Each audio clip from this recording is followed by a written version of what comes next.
The ball is way down there inside the 10 that way. I'm going to be looking somehow around here or somewhere. That's fine. Yeah. I'm usually kind of hunched down Tilted anyway.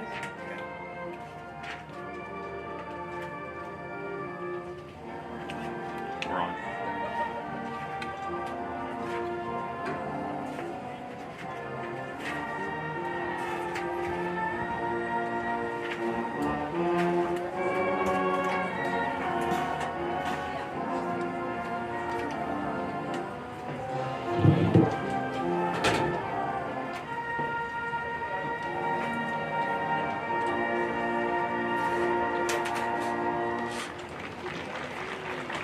Thank you, Marching Band and Band Director Jason O'Leary.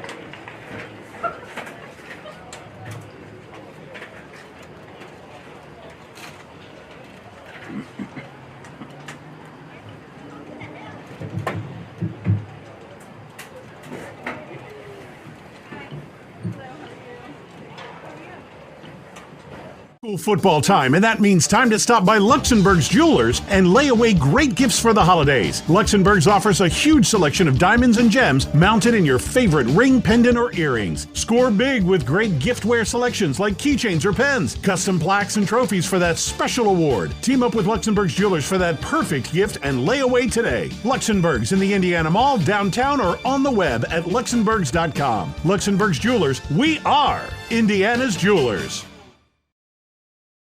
Buy a new or pre-owned vehicle? Want to sell your current vehicle? At Luther Ford, you can do it all.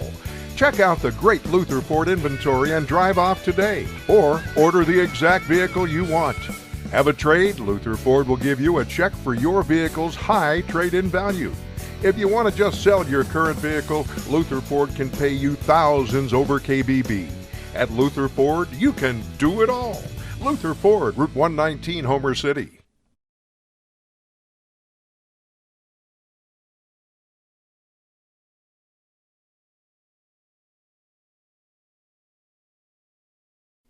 Hi, I'm Patrick Doherty, candidate for judge of the Indiana County Court of Common Pleas. Experience matters. My 21 years of experience is unmatched. I had the honor to serve as Indiana County District Attorney for 8 years. I've also served clients in family law cases for more than 10 years here in Indiana County. When you vote for judge, make educated decisions and allow me to take my 21 years of experience and wisdom to the Court of Common Pleas. Vote Doherty November 2nd. You won this year's chili cook-off.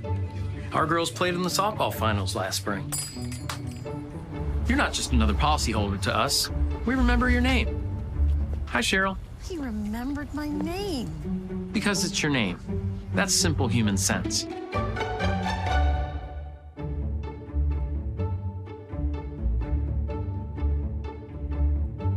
Jeff, Mary, Dan, Sarah. The Indiana County Technology Center Adult Education Program offers a variety of career pathways for adults. Whether you're looking for a new career or simply just learn new skills, ICTC's selection of diverse programs will help you achieve your goals. Our programs are tailored to fit your needs and offer industry-specific certification opportunities. Call today at 724-349-6700 to find out how we can help you become more successful.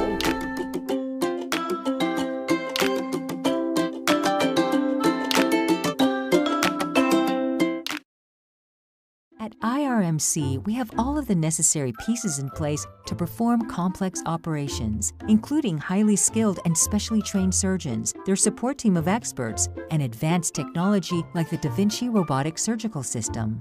As a result, patients spend less time in the hospital, recover faster, and get treated close to home. So there's no reason to puzzle over where you should get your surgical care. The answer is right here at IRMC.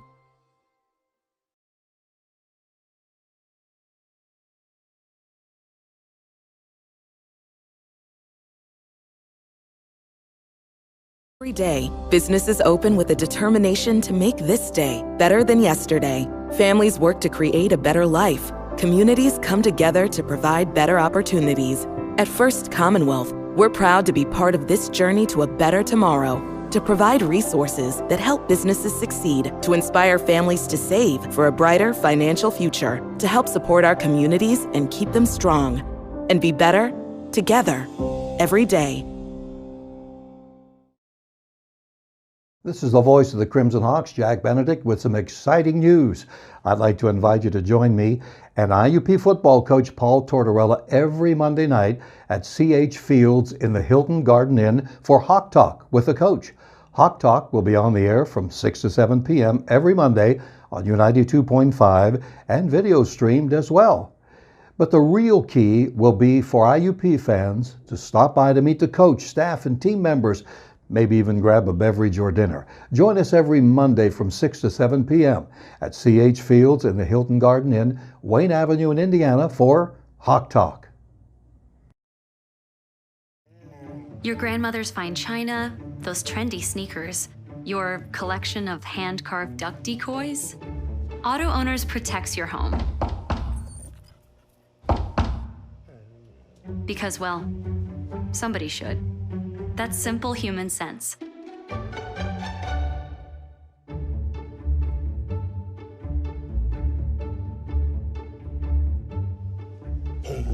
Oh, now you do your job. First, we'd like to introduce last year's homecoming queen, Quinn Martineau. Her escort is Alex Saluda. Quinn and Alex are being driven by Mr. Tan Kunkel.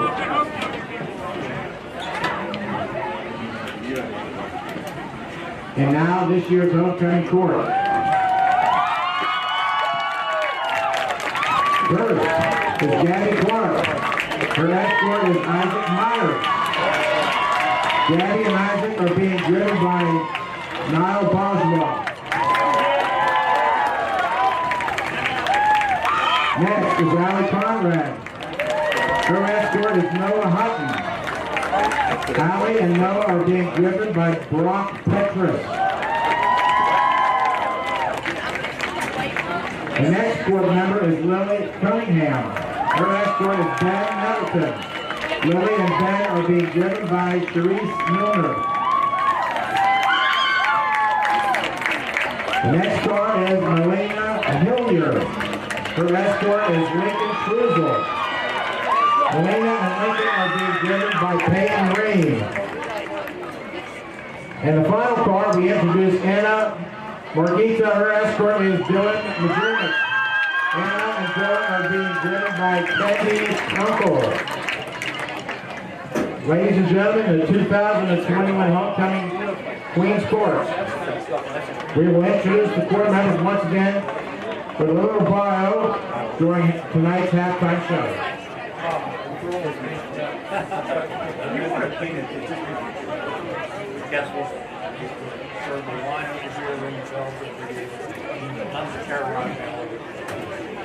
Also tonight,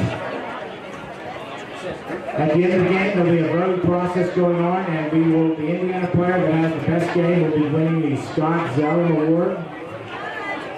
Scott Zellum, again, was one of our student athletes, and a member of the Naval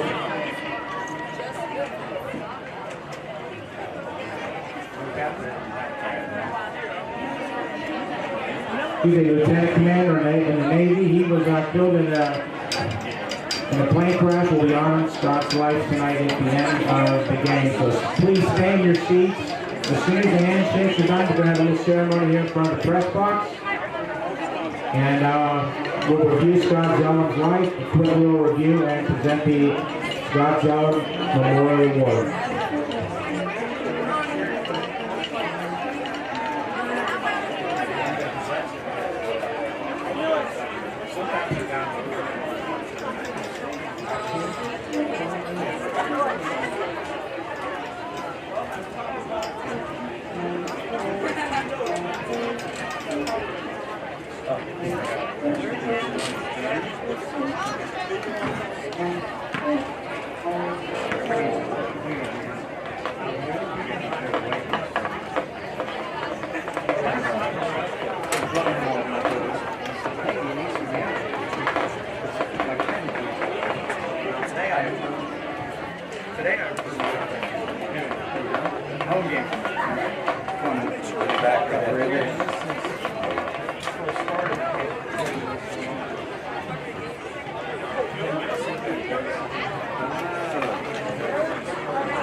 Back live here at Anchorage National. I'm the assistant bank broadcaster with Jack Benedict. Pat Doherty on that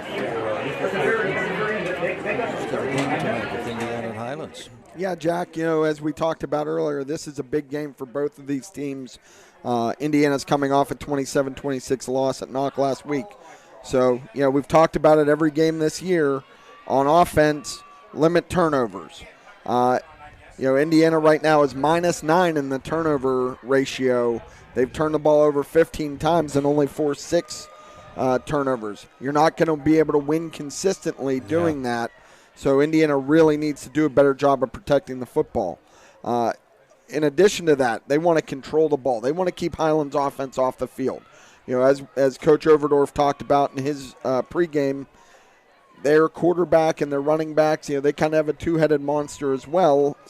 And so if we keep their offense off the field, then we'll be able to, control the tempo of the game with our ground game. And finally, on offense, we have to convert extra points, whether it's kicking or whether it's going for 2. You can't continue to leave those points on the table, as we know it cost them last week. Defensively, they have to contain the running game. Last week against Plum, Bombalski had 177 yards. Timmons went over 100. So their front seven's going to have to do a good job of slowing down this attack that Highlands puts out. Now, Highlands has some athletes, so Indiana can't ignore the passing game. Last week they were basically able to line up and put all their guys up in the box and not worry about Knock throwing the ball. It's a different story this week because, as you pointed out, Timmons has thrown for over 600 yards and 9 touchdowns. So, again, the other thing on defense, limit big plays. Last week, Indiana gave up 4 plays over 20 yards. And again, it's very hard to consistently win when you're doing that, especially when they're on third downs. They have to get off the field on third downs. And finally, big play in special teams. Watching the film this week, Highlands snapper is slow. They've had punts blocked the last couple weeks. They've botched some kickoff returns. So Indiana has to make something happen in the special teams to give them an edge tonight. There you go. Luther Ford Lincoln, keys to the game. Well, let's take a look at the starting lineup tonight, about 7 minutes away from the kickoff. Ben Cochran will be at center, 6 feet, 250 sophomore for Indiana. The right guard is Adam Clark, 6'1", 290. He's a junior. And the right tackle will be Carson Beatty. He is 6'1", 173, a sophomore. Mason Fisher, the left tackle, 5'9", 180 pounds, a junior. And Andrew Anderson is the left guard, 6 feet, 207. He is a junior. Devin Flint, the quarterback, is a 5'10", 163-pound senior who has rushed for 665 yards, 12 touchdowns, and he is through the air 8 for 17. He has not thrown a touchdown pass. Of course, the running back in there that he relies on so heavily is Zach Harrington, 5'9", 195, a senior who on his own has rushed for 582 yards and 6 touchdowns. The wideouts, Anthony Kowchuk, 5'10", 135, sophomore, was slow a little bit. On Wednesday I was here at practice, and he didn't practice that day. He said he'll be ready to go. We'll see. Liam McFarland, 5'9", 145, junior, one of the wingback spots. Also, we'll see Blake Hodak in there, 5'9", 145, senior.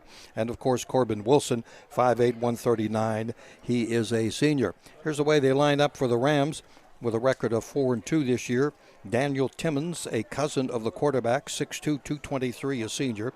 The right guard is Logan Leslie, 6 feet, 233, a junior. And Noah Leslie, his twin brother, 6 feet, 250. He's a junior. The right tackle is Tyler Bender, 6'2", 213. He's a junior. Khalil Long, the left tackle, 6'6", 271, and he's a senior. Tight end, Nick McQuaid. That's a familiar name in Indiana High football. 6 feet, 202, a junior.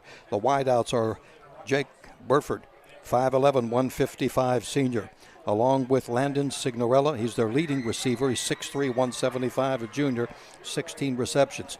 Brock White, also a wide out, 6 feet 203, a senior. You heard Pat talk about Luka Bombalski, 5'8", 183 sophomore, has rushed for 814 yards. He's added 20 PATs this year, and he has 9 touchdowns on the year. And Chandler Timmons, 6'4", 208 junior, has thrown for 634 yards, 9 touchdowns, no picks, and has rushed for 338 yards. Those are your starting lineups. We're back with the ITT pregame show continuing with Indiana High football on the way on WDAD 1450, 100.3 FM, and the Trib Live Sports Network. For Judge, because my story is like so many of yours. Born and raised here, I worked my way through college and law school. As a prosecutor, I'm tough. If you deal drugs, you go to jail. If you're a violent criminal, you go to jail. If you prey on children or seniors, you go to jail. I'm running for judge because we need someone with experience in protecting our community. I'm Gina Force, and I'm asking for your vote. Paid for by Gina Force for Judge. Ann Lipniscus, Hutton Blues Insurance of Indiana is proud to support high school football. I'm Jay Blues. You can't beat football season, and when it comes to your insurance needs, you won't beat the service we provide at Hutton Blues Insurance. Our family business has served Indiana and the surrounding counties for more than 3 decades. Once you do business with Hutton Blues Insurance, we'll make you a customer for life. So best of luck, area teams, from your friends at Hutton Blues Insurance in Indiana. I'm State Senator Joe Pittman, wishing all our student athletes and their families every success on the gridiron. Friday Night Lights are always exciting, and I recognize how important it is for our students to be involved in activities, whether it be in athletics or the performing arts. These have been challenging times, and I salute not only all of our students, but also all who guide them, on and off the gridiron. And I wish all of our hometown teams the best of luck this season. Football time, and that means time to stop by Luxembourg's Jewelers and lay away great gifts for the holidays. Luxembourg's offers a huge selection of diamonds and gems mounted in your favorite ring, pendant, or earrings. Score big with great giftware selections like keychains or pens, custom plaques and trophies for that special award. Team up with Luxembourg's Jewelers for that perfect gift and lay away today. Luxembourg's in the Indiana Mall, downtown, or on the web at luxembourgs.com. Luxembourg's Jewelers, we are Indiana's Jewelers. Buy a new or pre-owned vehicle? Want to sell your current vehicle? At Luther Ford, you can do it all. Check out the great Luther Ford inventory and drive off today, or order the exact vehicle you want. Have a trade? Luther Ford will give you a check for your vehicle's high trade-in value. If you want to just sell your current vehicle, Luther Ford can pay you thousands over KBB. At Luther Ford, you can do it all. Luther Ford, Route 119, Homer City.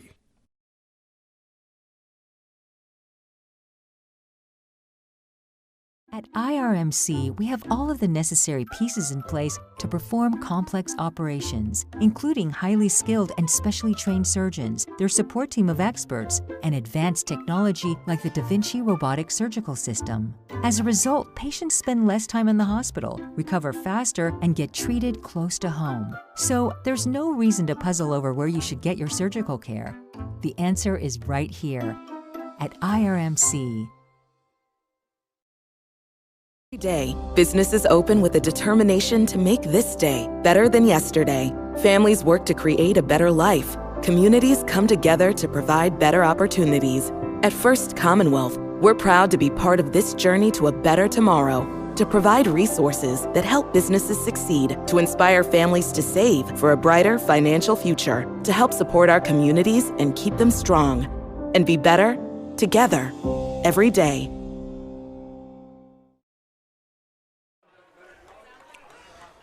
Here we go on an IRMC high school football night from Indiana at homecoming and Andy Kosneski Field. Highlands won the toss. They defer. Indiana will be receiving to our right. Indiana's already on the field, eager to go. And here come the Rams, coached by Dominic Girardi. Flint is back deep with Roaches. Beautiful night here. 60 degrees, 70 degrees probably. It'll be in the 60s before we leave town. Well, we're not going to really leave town. No. Not till tomorrow morning, me. I don't know where you're headed. Oh, yes. High school football, 4-2, 1-2 for Highlands. Indiana 3-3, 1-2. Highlands averages 29 a game. They only give up 11.5. Indiana's got that high-powered offense, you know. Should be a good one. 33 points a game. It should be a good one. All right, we'll find out here as we get started. And Bombalski, who does a little bit of everything for them, will be kicking from left to right. And here we go. We're underway on a homecoming night at Kisniewski Field. And it'll be taken around the 10-yard line. Flint coming forward from right to left. He'll cross the 20-yard line and is still on his feet. And it looks like a scrum down there. And we'll see where they place it after the whistle had blown. Well, they've repositioned the band, so they're right down below us. So if you're wondering why I'm getting a fanfare, and the same for Doc, that's the reason. 25-yard line for Indiana. Devin Flint is in the midst of a really good season, of course. He has 12 touchdowns this year, added to 14 that he had last year. 1st and 10 at their own 25-yard line for Indiana, as they will move it from right to left in their familiar triple option. Off the right side, they're going to just try to pound it, is what Indiana does. Yeah. 2-yard pickup. Yeah, and what Highlands is going to do, they're going to do something very similar to that Knock did last week. They come out with 5 linebackers. So they're going to try to set the edge and make Indiana run in between the tackles. Indiana, a running ball club, splits a receiver out here to the left. 2nd down, 8 to go at their own 27-yard line. And their familiar man in motion, and then he positions and returns to his wing-back spot. It's the Indiana offense will get the play from the bench. Flint under center on the 2nd down and 8. He's going to pitch it wide, coming at the 30-yard line, 32-yard line. Wilson's knocked out of bounds into the Highland bench. Wow. Yeah, he knocked him out pretty hard. Indiana's going to get called with a hold on this, Jack, and boy, it looked like pretty good job blocking by Blake Kodak. I'm not sure about that, but right around the corner here as he tried to make it around the left end, and there's the hold call. So that's going to cost. As we mentioned, Indiana's problem this year, turnovers. Penalties don't help, that's for sure, but holding in football anymore is just out of sight, no matter what games you watch. Yeah, I mean, and really, you could call it on every play if you really wanted to, but, you want to see the body move, not just a good block. Near side hash on their own 20-yard line now after the penalty. Flint giving ground. He's in trouble on the far side of the field. And, wow. Yeah, they were trying to set up a flat route to Zach Harrington, and it just never materialized. Did not happen, and we're up to a 3rd down now and long to go. They've got to go to the 35-yard line. 3rd and 15, just underway in the first quarter of action here. And the first quarter of Indiana High football tonight, brought to you by the friends of Jim Struzzi. So let's watch what Devin and company do here on a 3rd down play and 15 to go on their own 20-yard line. And the offense is not built for down and distance like this, so. Not at all. They've only thrown 20-some passes all year.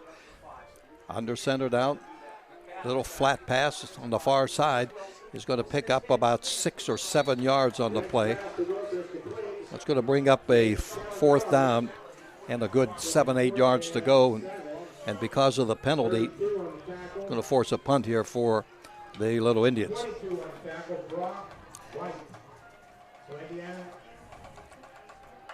Braden White is back to receive. Brock Miller is the punter. Snap is good. And the kick to midfield will be hauled in at the 42-yard line. Excellent coverage. And down he goes to the 44, and the Rams have good field position. Good coverage by Indiana, but yeah, Owen Clifford was on the tackle, and so was Anthony Kowchuk, but we're giving them the ball at the 45-yard line. So ball spotted at the 44.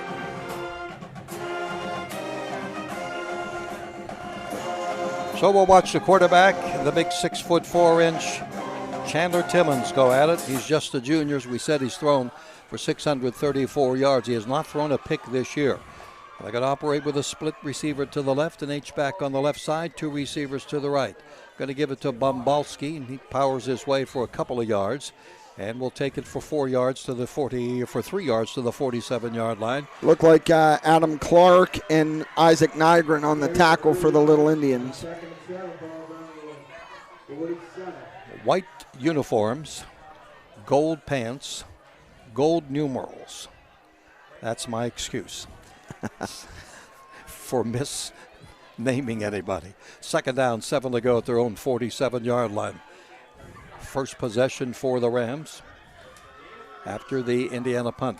Timmons has a sidecar to the left. He has two receivers split to the right. Fakes, throws a slant pass, incomplete. And it is incomplete at the 45-yard line. Good coverage on that play by Corbin Wilson. He got his hand in there and broke up the slant route. You know, that's the RPO, Jack. They fake the run and then look to hit that quick slant. Good job by Corbin. Aaron Randolph checks into the game at a wide out spot.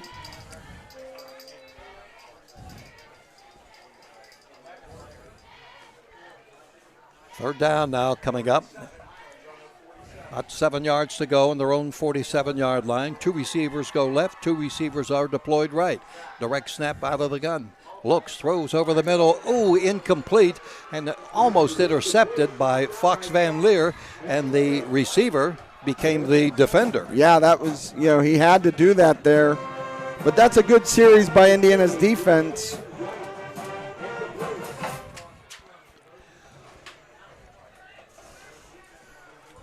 So it's fourth down coming up now.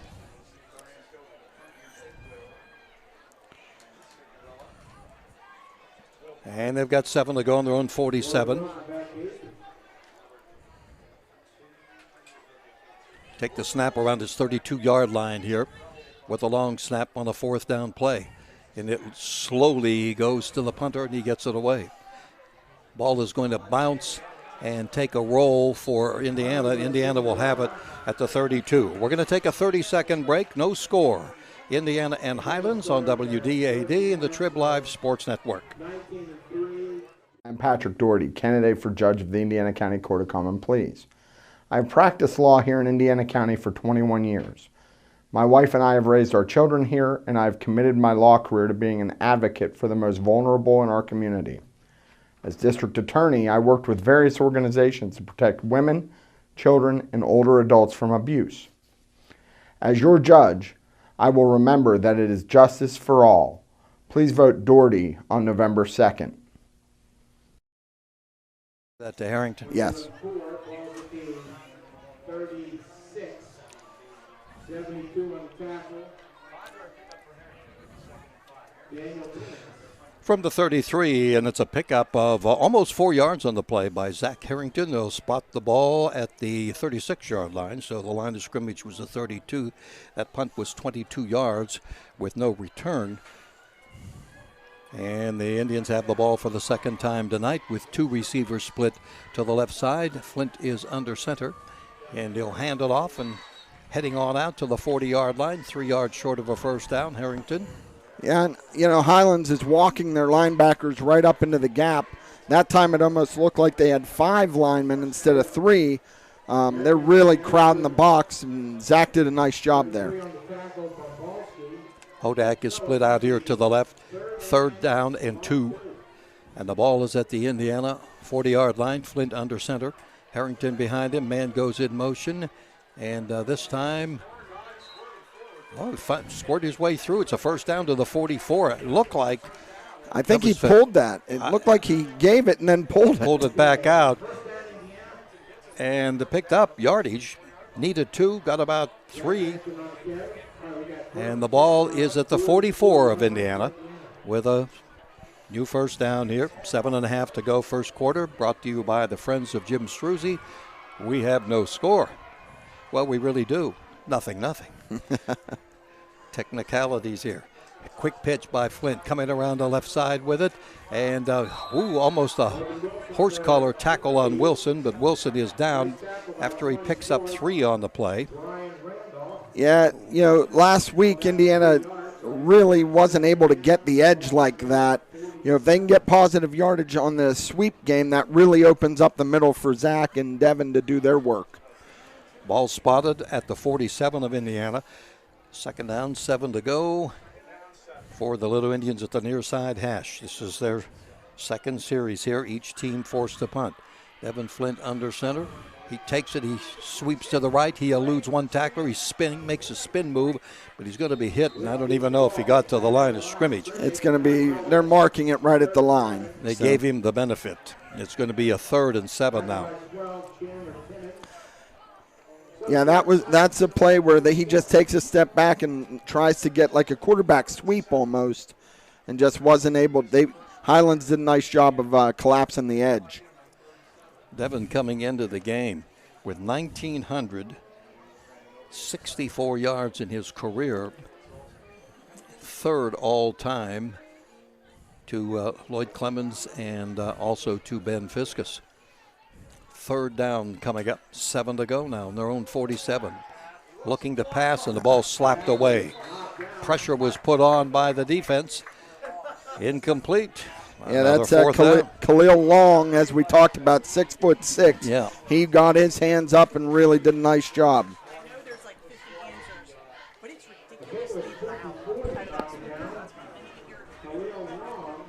Fourth down coming up. At the line of scrimmage at the Indiana 47-yard line. Miller, just got it away. Flags all over the place. Ball down at the other end of the field around the 22. I'm wondering if that's an illegal substitution maybe from where that flag is. Yeah, the flag is way here on the near side. I'll tell you what, both punters are having difficulty getting the ball, or the long snappers getting the ball to them. Let's see what they're calling here. They're going to go over to Indiana. It's going to be a foul on Highlands. They're asking Coach Overdorf where he wants to take this penalty, whether he wants to take the yardage or back them up. So we'll see what he wants to do. Illegal substitution. And with the 5-yard penalty, Indiana may elect to go for this now. Yeah, I would not be surprised. Yeah, I think he's going to put his offense back on. It's going to be 4th and 2.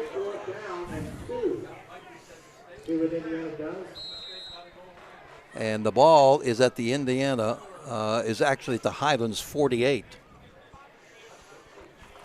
Indiana's done a pretty good job this year picking up these 4th and shorts. Well, let's watch them and see what they do here on the 4th down. And Highlands is going to call a timeout. No score, nothing. That's it.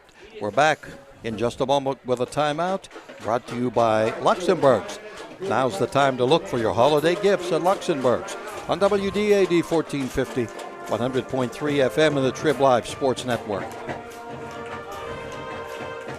Football time, and that means time to stop by Luxembourg's Jewelers and lay away great gifts for the holidays. Luxembourg's offers a huge selection of diamonds and gems mounted in your favorite ring, pendant, or earrings. Score big with great giftware selections like keychains or pens, custom plaques and trophies for that special award. Team up with Luxembourg's Jewelers for that perfect gift and lay away today. Luxembourg's in the Indiana Mall, downtown, or on the web at luxembourgs.com. Luxembourg's Jewelers, we are Indiana's Jewelers.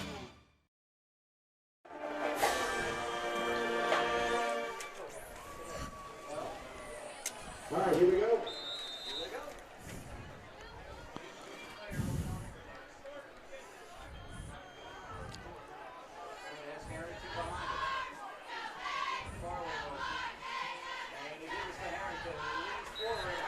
Well, it was a 4th down and 2, and Indiana converts. They needed just 2 yards, and they pounded it for at least 3. And they got it to the 45 of Highlands, and so the penalty really hurt Highlands. First down. Yeah, and that's why Highlands had to burn a timeout there too, Jack, because they didn't have the right personnel on the field again when Indiana put the offense back on. So, well, that's a big play for both teams, and it's a new set of downs here for the Little Indians. Flint back to pass. He's rushed. He rolls right, and he's going to run out of bounds about the 43-yard line. Picked up a couple of yards on the play. Nobody open. Boy, they got a lot of defenders in that secondary, don't they? Yeah, I think Devin would have been better off to just tuck it and run there. Second down, 10 at the 45 of Highlands. No score, 5:09 to go, first quarter at Andy Kuzneski Field on a homecoming night. We mentioned Indiana this year, a rushing team, and they have done that to perfection. Get two of the top rushers in the region's top 10, and it is second down and 10 at their own 45-yard line. Devin Flint and company with a double wing formation. Man in motion, quick pitch goes to McFarland. McFarland on his feet, tripped up. He'll pick up at least about 5 on the play on the far side of the field to the 40-yard line. 3rd and 5 coming up for the Indians. Yeah, you can see, Jack, that Indiana has a game plan coming in here. They've thrown the ball a few times early, which is not what they normally do, trying to soften up and make Highlands' defense be a little bit more balanced and not load that box. And then you see we get 5 yards out on the perimeter, so that's good. 3rd down, 5. Indiana on the far side hash at the 40-yard line. And they'll go again for a 3-yard pickup to the 37. And here we go with another big 4th down play, 4th and 2 at the 37. Yeah, and this is obviously, if they went for it last time, they'll go for it now in their own territory. So 37-yard line, 4th and 2. They've already converted one 4th down play. Let's see if they can do it again. Flint looking to the sideline. They're really bunched up top for the Rams. 4th down and 2. Man in motion, our side of the field, takes the quick pitch. It was a little bit behind him. He's going to pick up a 1st down to the 35-yard line. No, that's not a good spot at all. They're going to mark him just short. Wilson, short. Boy, that is like the nose of the football. Just short where the knee went down. His body crossed the line, the yard marker. But Highlands holds, and they'll take over.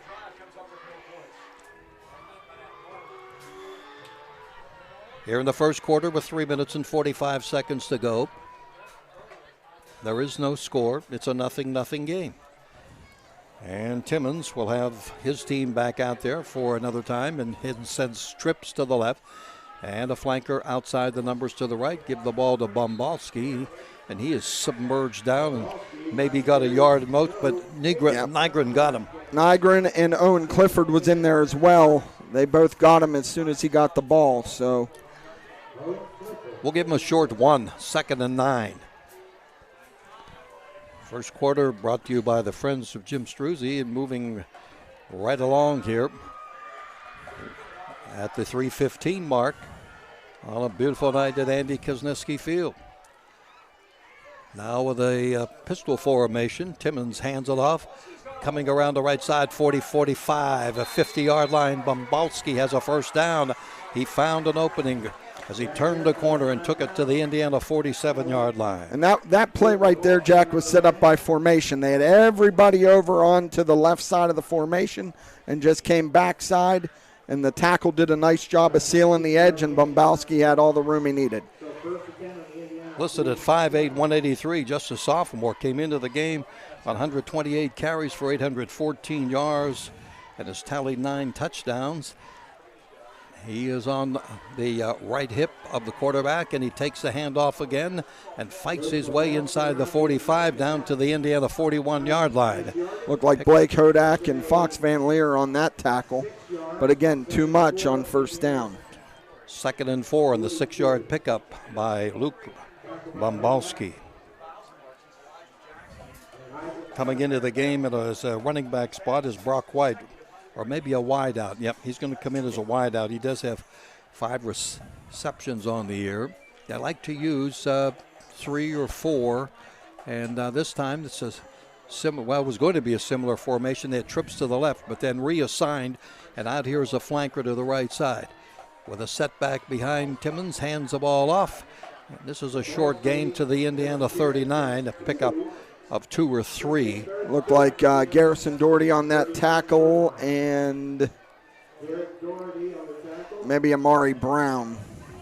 Mr. Doherty with 40 tackles, a sack and a tackle for a loss this year. He's third in tackles. It is now a 3rd down and about 2.5 with the ball near the Indiana 39. Signorella goes to the left, and a split receiver coming out here to the right side is Burford. 3rd and 3.5. Quick pitch. Good. Down he goes. Loss on the play. Good penetration by the defense. And back at the 42-yard line, it's a loss on the play. Oh, there's a late flag here, Jack. Let's see what this is all about. That was Brown that got him, I think, wasn't it? Amari? Brown and Nygren did a good job of getting in there. They ran that short motion with White across the field and then tried to run that way, and he was hit almost immediately by Indiana's front 7. That loss is 3 on the play back at the 42.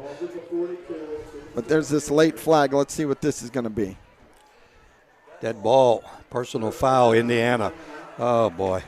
Offsetting. Oh, okay, there you go. Offsetting. Personal foul each way.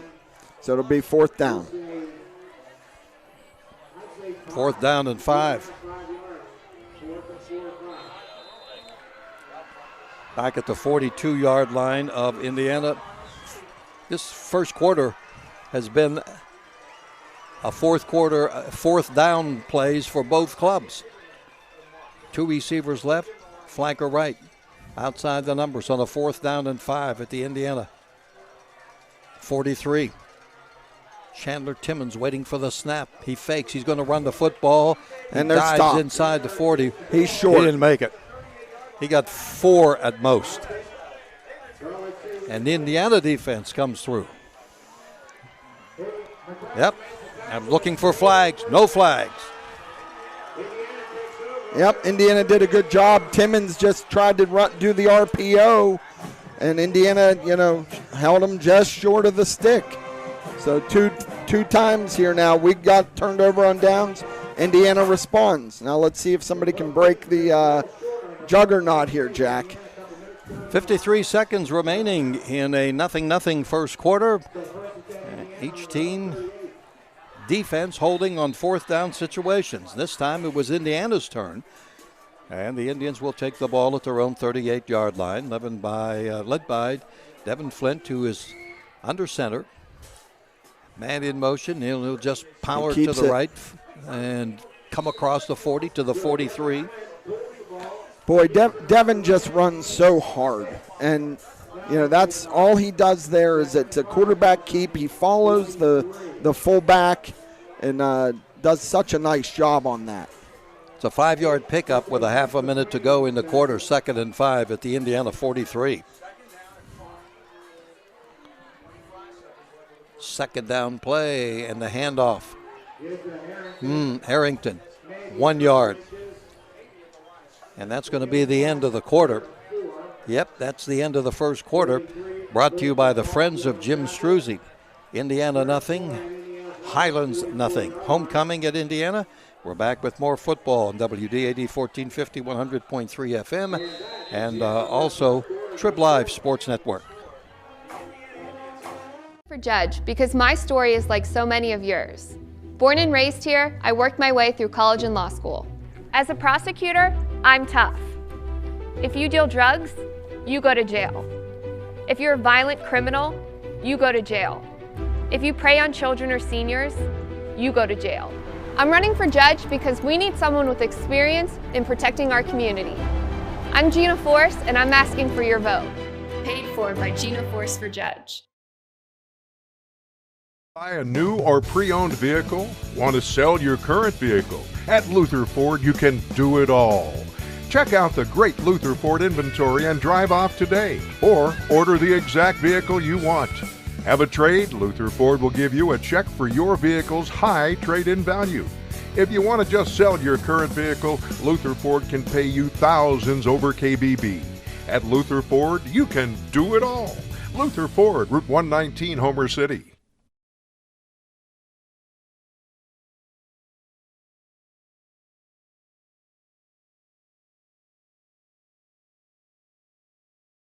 Jack Benedict, Pat Doherty right here. Okay, Pete. S&T Bank, relationship banking, one customer at a time. That's our broadcast booth. Member FDIC. And here we go on the option play. The quick pitch, trying to turn the corner is Wilson. He's going to get a first down. Yep, he'll run it to the Indiana 49-yard line from the 44 and a 5-yard pickup. Yeah, Indiana was very fortunate there. That pitch looked a little precarious, and Corbin did a good job of reaching back and catching it. But Indiana will take it, 1st and 10. Indeed it was. By the way, the game being streamed tonight, live stream. Just go to the WDAD Facebook page, and there you will find us. Pete and I will be here. All right, first down. Left to right, second quarter, brought to you by the Gardens. Here's the option this way. Devin finds running room, and he backpedals his way. He takes it to the 42-yard line, which is very, very close to a first down. He got a first down, a 10-yard pickup. Well, actually, it wasn't a 10-yard pickup. Now they're going to mark him just short. I guess now they reposition, so he's short. He's short by a yard. The one official on the other side was motioning first down. 2nd and 1. And this is the type of situation Indiana's offense likes to be in, because it gives them their full playbook. Kowchuk is wide to the left. Flynn under center. Harrington behind him on a 2nd down and 1. Option goes the other way. Flint's going to carry the ball. Devin's going to get a first down, and he slices his way to the Rams' 37-yard line. Moving the football, started at their 38. At the 53-second mark of the first quarter, we're in the second quarter. Yeah, Indiana's really making a concerted effort to try to get out on the perimeter. So Coach Overdorf must see something that he likes. As I told you earlier, they have their linebackers really pinching the middle. Mm-hmm. Yeah, they're bunched. Here we go, the 36-yard line. New set of downs for Indiana. Devin pitches, not any room, and going to run out of room and run out of bounds at the 39. It's a 3-yard loss. There was just no room over there toward the boundary. Yeah, when you're going to run that option into the boundary, you just run out of real estate, and that's exactly what happened. Even if it would have been well blocked, he just had no real estate. Well, they're going to take it back for a 4-yard loss. 2nd down, 14 to go. 0-0, nothing here in the second period. Flint's going to drop back to pass, setting up the screen, and he dumps it. It's a low pass, but it's caught and going inside the 40 to the 35-yard line. Yeah, that they set that up really well, Jack. I was almost afraid Devin was going to go back too far, but that's that middle screen they like to throw, and they just give ground, and dump it. I was afraid of a lineman. Yeah. You know, because as you mentioned, he backpedaled quite a way. 3rd down coming up, and we'll call it 6 to go at the 31 of the Rams.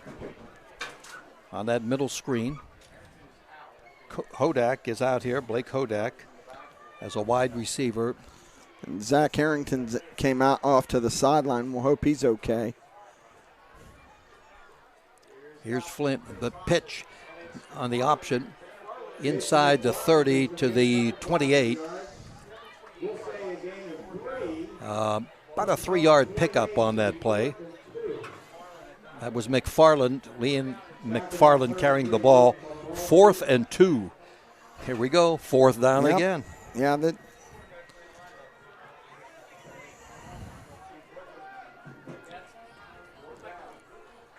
At the 28-yard line at the 8:40 mark. This game really moving along here. again, fourth down situation, and the defenses each way have held so far, but Flint keeps the ball, and he will get a first down at the 25. Yep, that's just the old quarterback keep. Credit the offensive linemen up there, Cochran, Clark, Fisher, Anderson, all those guys. And it is a new set of downs at the 25.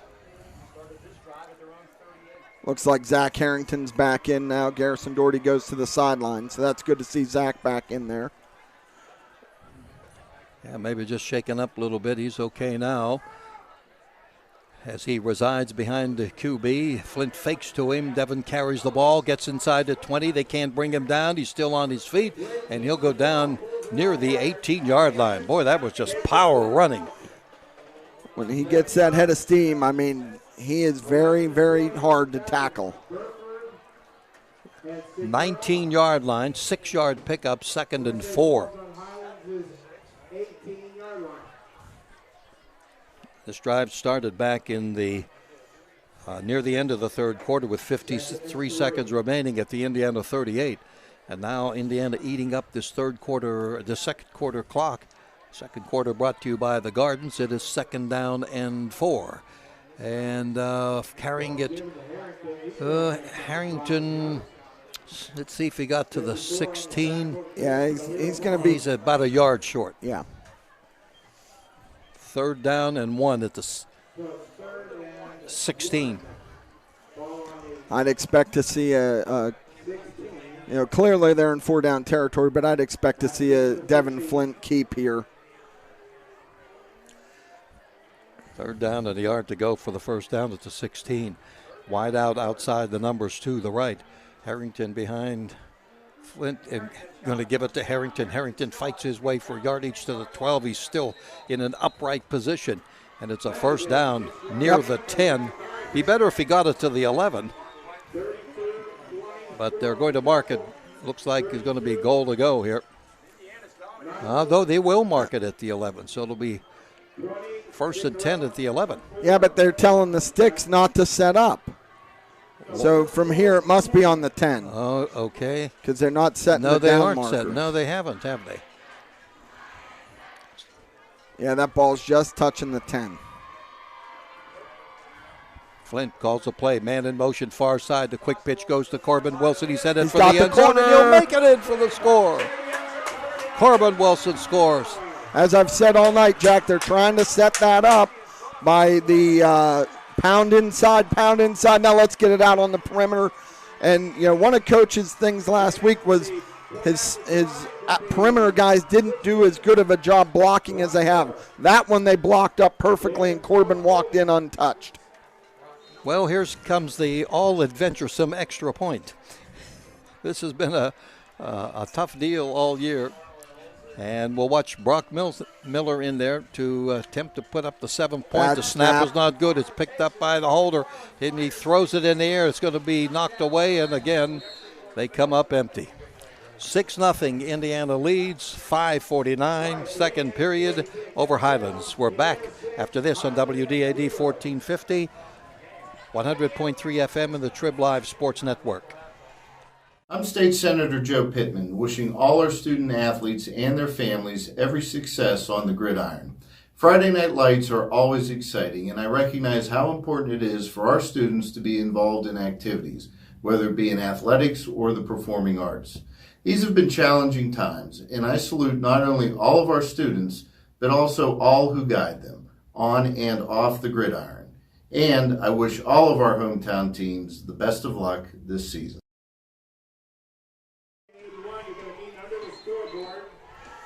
For your introductions at halftime. 81 meet under the scoreboard. Thank you. 60.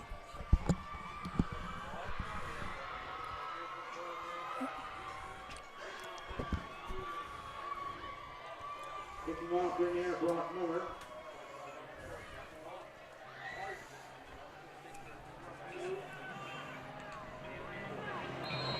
Back deep is Brady White and Aaron Randolph.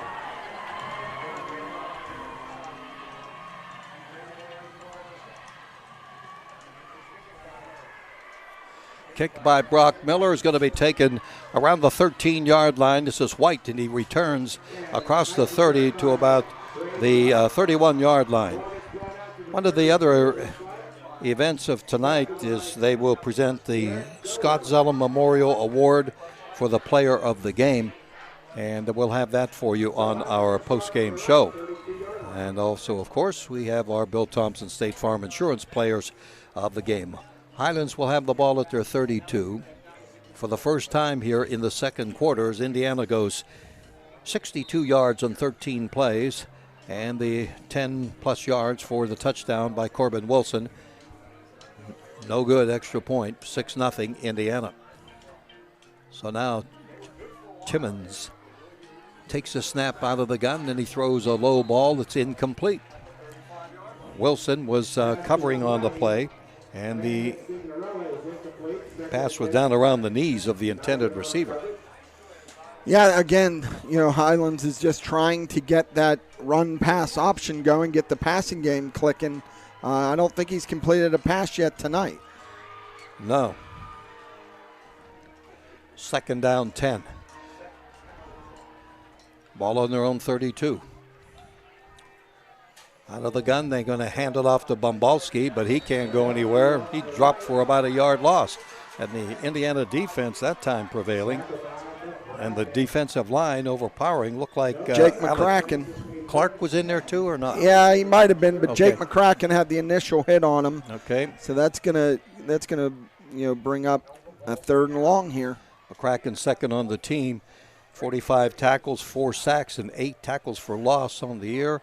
3rd and 9 now at their own 33 for the Rams. And Timmons will send trips to the left and a split receiver to the right side.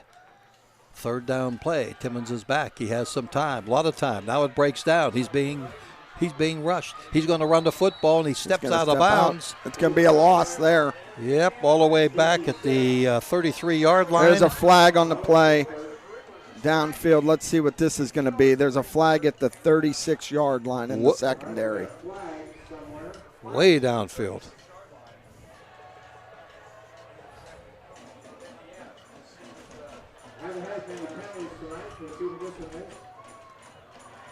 Well, that personal foul On against Highlands. the offense. It's not going to go both. Okay, nope, just one way. Okay, that'll back him up. We'll take that.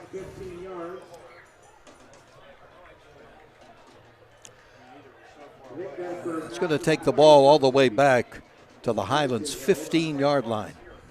Actually, between the 15 and 16. And this is where Indiana, I think, Jack, might take a chance and try to block this punt. We've seen a slow snap, slow operation. Yeah, we have. So let's see what happens. Standing at his 1-yard line. Low Bad snap, fields it on a hop. Managed to kick it, get it away. And it will roll out of bounds. Right at the 50. Around the 50-yard line. Indiana will have it. They lead 6-0. We'll be back. They lead Highlands on WDAD 1450, 100.3 FM, and the Trib Live Sports Network. Football time, and that means time to stop by Luxembourg's Jewelers and lay away great gifts for the holidays. Luxembourg's offers a huge selection of diamonds and gems mounted in your favorite ring, pendant, or earrings. Score big with great giftware selections like keychains or pens, custom plaques and trophies for that special award. Team up with Luxembourg's Jewelers for that perfect gift and lay away today. Luxembourg's in the Indiana Mall, downtown, or on the web at luxembourgs.com. Luxembourg's Jewelers, we are Indiana's Jewelers. Back end is straight ahead for 5 yards. Cross mid to 45, 2nd and 5. Welcome back to the S&T Bank broadcast booth. Relationship banking, one customer at a time. Member FDIC. From the 50, handoff to Harrington, and he goes 5 yards to the 45 of the Rams. Indiana leads 6-0. That was a 35-yard punt just a while ago, and no return. And in Rams territory now. Devin Flint under center, Harrington behind him. On the option play to the far side, the pitch goes to Wilson. Wilson will pick up a first down, and Corbin high steps And there's it out of a bounds. flag. Flags all over the place. Let's see. That might be a late hit out of bounds. We'll see. Might be a hold, though, too.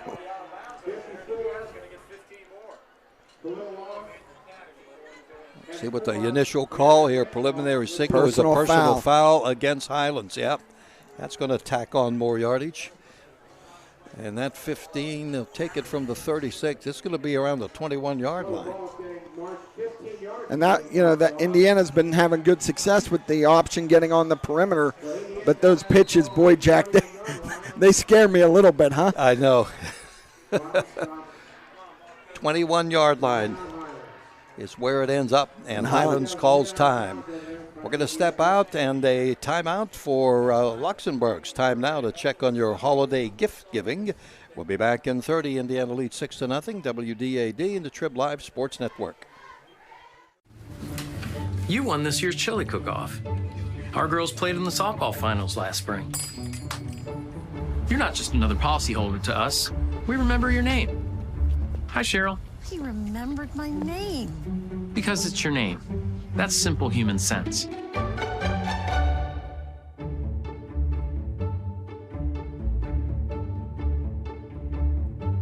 Jeff, Mary, Dan, Sarah. At the concession stand, there's a name Daniel McInerney. Daniel McInerney, she lost her wallet at the concession stand. Our statistics along the way brought to you by First Commonwealth Bank. Member FDIC. After the penalty, the personal foul, 15 yards against the Rams. Indiana has the ball at the 21 of Highlands with a 6-0 Indians lead here in the second period. Almost dropped the ball. Flint pitches the ball out here to the near side and to the 17, slicing to about the 17-yard line again. That was kind of an adventure in itself, Doc. Well, it started with the quarterback-center exchange. It looked a little wonky, and then on the pitch, but Liam McFarland was able to hold it in and get a 5-yard gain. Yeah, they will spot it at the 16, and Liam McFarland with a pickup came into the game averaging 9.2 and a couple of touchdowns on the year. At the 16-yard line now. Harrington sets up behind Flint. Split receiver to the left. Flanker outside the numbers. Kauchik to the right. The pitch goes the other way. Wilson ducks inside. Goes outside. He's being ridden out of bounds. There's a late hit. No, they didn't call it. I agreed with you. He was well in the black when that second guy. The first guy was fine. The second guy I thought was a little questionable, but it's going to be 3rd and 2. 3rd and 2 at the 13. Coming up on the 3-minute mark, we're at 3:08 of the second period, presented by the Gardens of Indiana. 3rd down and 2 to go. Devin, he's hit and he goes down. He's going to lose a yard. Back at the 14, and it's going to be 4th down now. Yeah, Highlands brought a blitz there. Bombalski came up the middle and just got a hold of Devin before he could get on track. They're going to need 4 yards here for a 1st down. And the ball's at the 14. 4th and 4, another big 4th down play coming up. Looking for the call from the sideline. Devin positions under center. And now we're going to get the time called or not? Now they got 18 seconds on the play clock. A lot of time. A lot of time. Down to 14 and counting. Flint's going to let it run down. Yeah, they want to burn as much of this clock as they can. They might even take a timeout before they run a play. Yeah, and they are going to. That's what they're going to do. Timeout. Big 4th down play coming up. We'll be back with it in just a moment in 30 seconds here on 1450 WDAD 100.3 FM and the Trib Live Sports Network. I am Patrick Doherty, candidate for judge of the Indiana County Court of Common Pleas. I have practiced law here in Indiana County for 21 years. My wife and I have raised our children here, and I have committed my law career to being an advocate for the most vulnerable in our community. As district attorney, I worked with various organizations to protect women, children, and older adults from abuse. As your judge, I will remember that it is justice for all. Please vote Doherty on November 2nd.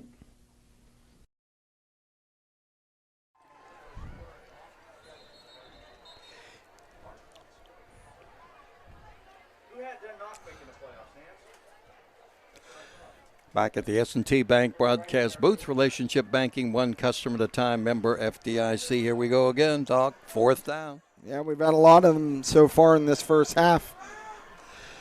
Indiana 4th and 4. They lead this game 6-0 over Highlands. They have the ball residing at the Highlands 14-yard line. Split receivers left and right. Man in motion outside of the field. Takes the quick pitch. Going to throw a toss. In the end, touchdown for Indiana. Kowchuk calls it into 2. Liam McFarland, boy, they set that up perfectly. What a good time for that call by Coach Overdorf. You know, they got the ball. They've been running it all night. And McFarland, you know, he was a quarterback coming up through the ranks. So, paid off. That's his second pass this year that he's thrown. So it was a little low, but Kowchuk had wide open. Nobody was around him. He was free. 12-0 Indiana. And that play covered 14 yards. So let's see. They're going to go for 2 here, of course, 12-0. Coming at the 2:04 mark. There's a flag there.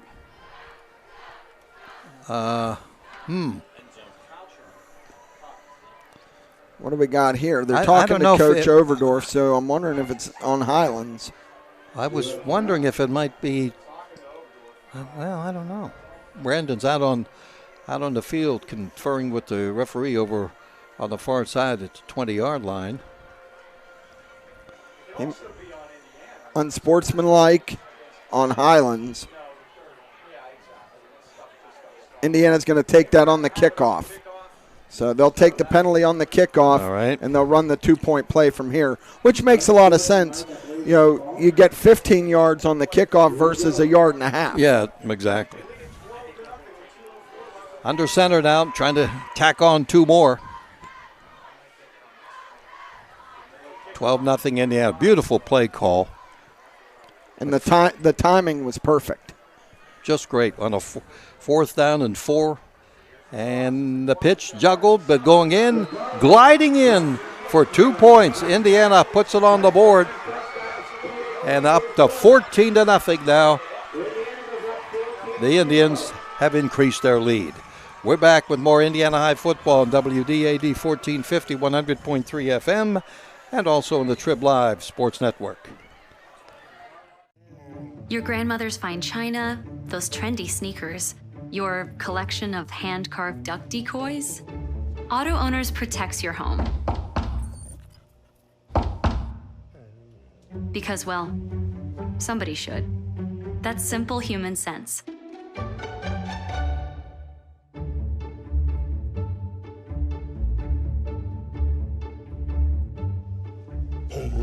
Oh, now you do your job. For Judge, because my story is like so many of yours. Born and raised here, I worked my way through college and law school. As a prosecutor, I'm tough. If you deal drugs, you go to jail. If you're a violent criminal, you go to jail. If you prey on children or seniors, you go to jail. I'm running for judge because we need someone with experience in protecting our community. I'm Gina Force, and I'm asking for your vote. Paid for by Gina Force for Judge.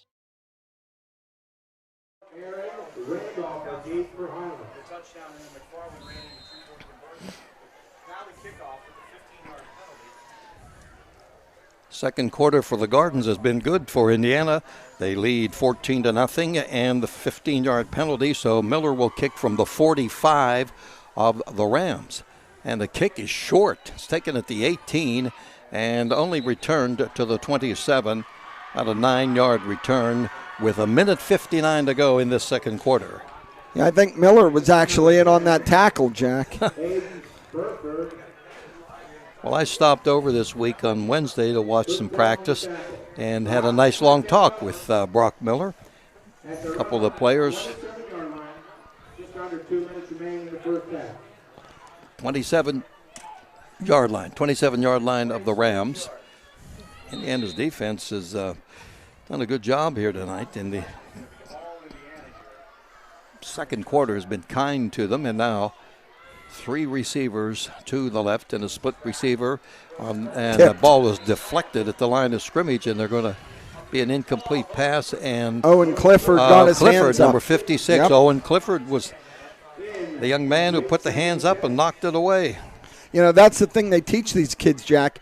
With this offense, when it's quick throws, your linemen aren't going to get there, so you got to get your hands up into the passing lanes. Clifford at 6'3". It doesn't hurt to be 6'3". And extend the arms. Here we go, the second down play.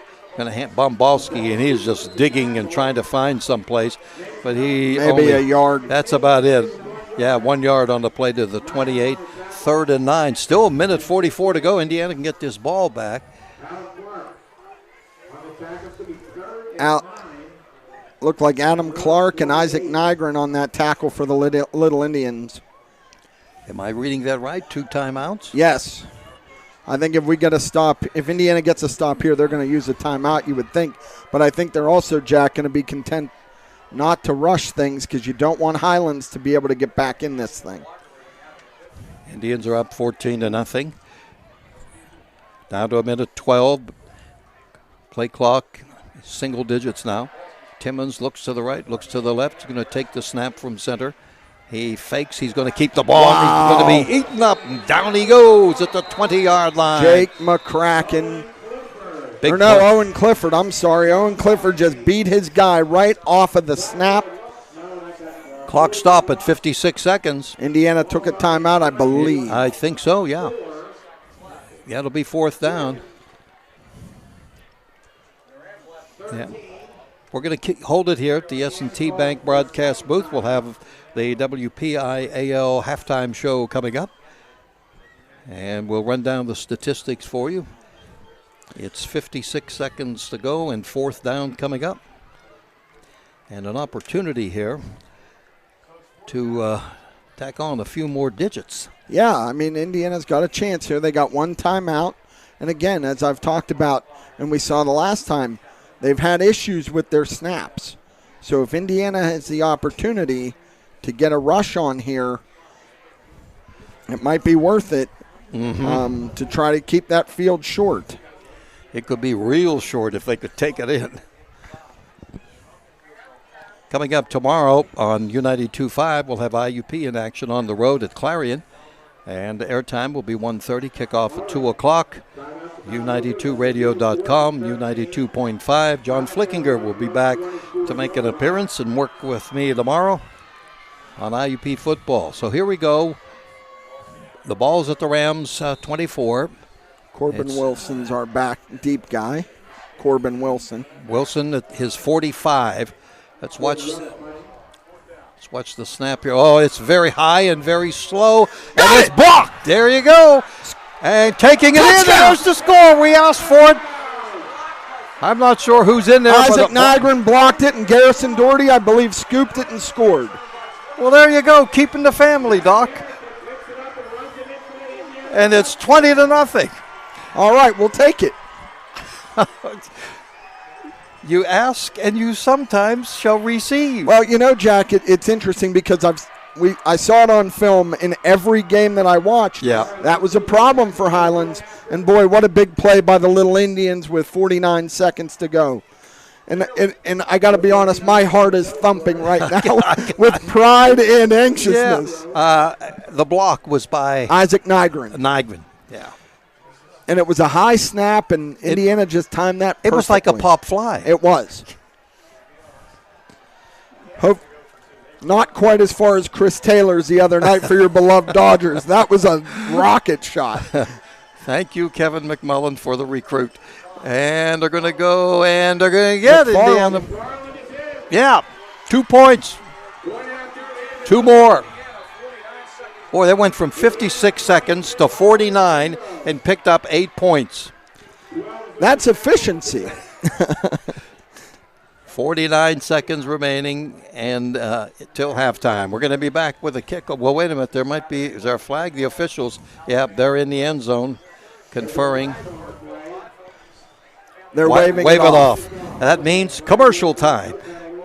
22-0 Indiana over Highlands on WDAD 1450, 100.3 FM, and also on Trib Live Sports Network. Coming back after this. Every day, businesses open with a determination to make this day better than yesterday. Families work to create a better life. Communities come together to provide better opportunities. At First Commonwealth, we're proud to be part of this journey to a better tomorrow, to provide resources that help businesses succeed, to inspire families to save for a brighter financial future, to help support our communities and keep them strong, and be better together every day.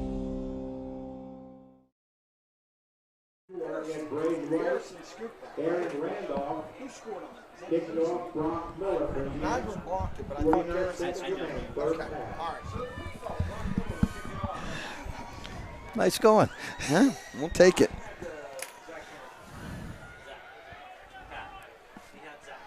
What's that? Oh, Zach. All right. Well, we better give Zach credit, too, because... All right, we're going to give you an update here in just a second, but that was an exciting 6 seconds. This is a power kick, and it's going to be scooped up around the 30-yard line. And Doherty and company, Garrison was in there, the first one to hit him around the 30. All right, now I'm up here in the box. There's some discussion. They think Zach Harrington might have scooped up that touchdown, so we'll give Zach credit, too.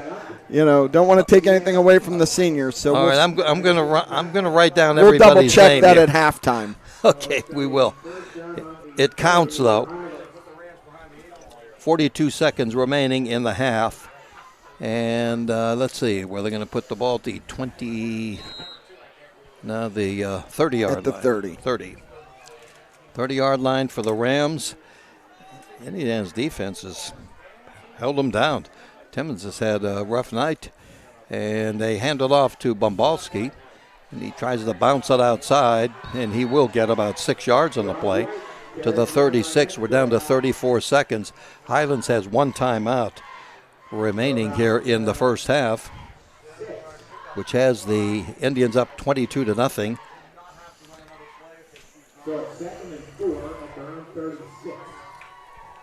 Yeah, Indiana does not want to give up anything here, Jack. They want to play a soft. Don't let anything get behind you with 9 seconds to go in the half. 2 receivers left, and 2 are deployed to the right. And we've got 3 zeros on the board, and that is halftime. And it was a great second quarter for the Indiana Indians, and they come away with 22 points here in the first half and lead the Rams in this Greater Allegheny Conference matchup here on homecoming night at Andy Kosneski Field. Score at halftime, Indiana 22, the Highland Rams nothing. And you're listening to Indiana High Football on WDAD 1450 AM, 100.3 FM, and the Trib Live Sports Network. The Indiana County Technology Center Adult Education Program offers a variety of career pathways for adults.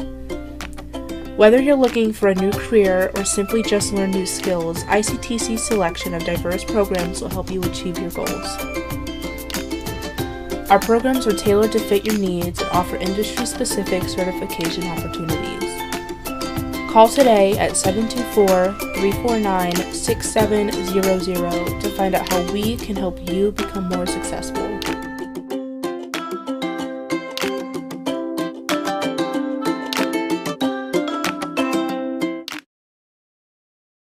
That's what they're not sure. I'm going to check with Dane Moss.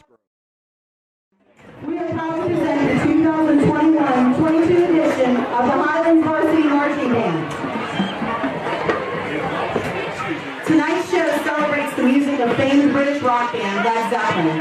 Let's kick things off with the opening track from their Untitled 1971 fourth studio album. This is Black Dog.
Unique Love.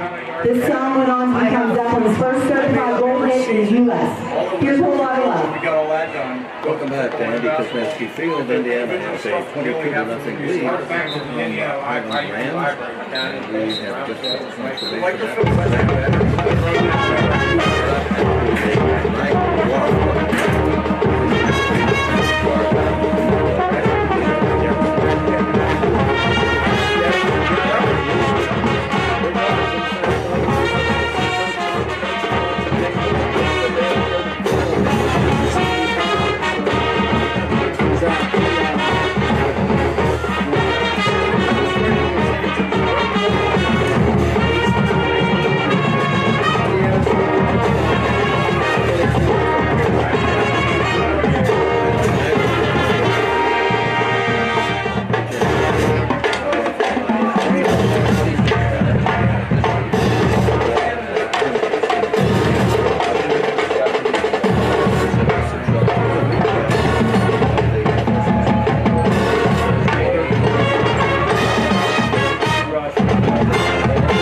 Our third piece originated from a jam session with John Bonham playing the drum intro to a Little Richard song, and Jimmy Page adding a Chuck Berry-style guitar riff. 15 minutes later, they ended up with the foundation for this fast-paced classic, featuring our color guard and drill team squads. Let's rock out to rock and roll. It's a bad snap to try to pass the 2 points. It did not go with 6-0 Indiana. Next time, Highlands was forced to punt the ball. It's a 35-yarder. No return, but Indiana gets the ball in the short field at the 50-yard line.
Our Led Zeppelin show would not be complete without performing what is often referred to as the most popular rock song of all time.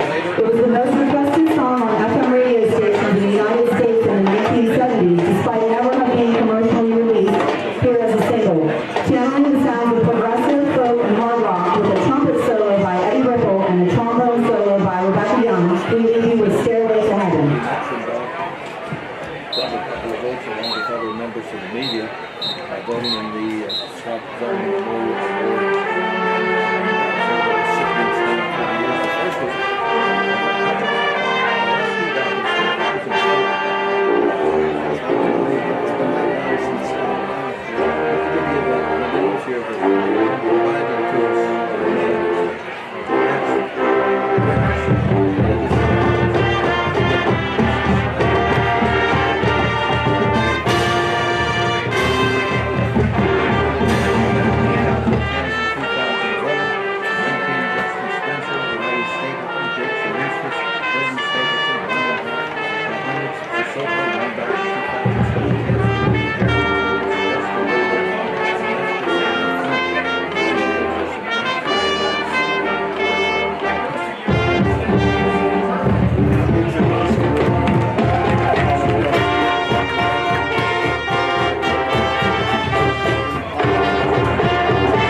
IUP.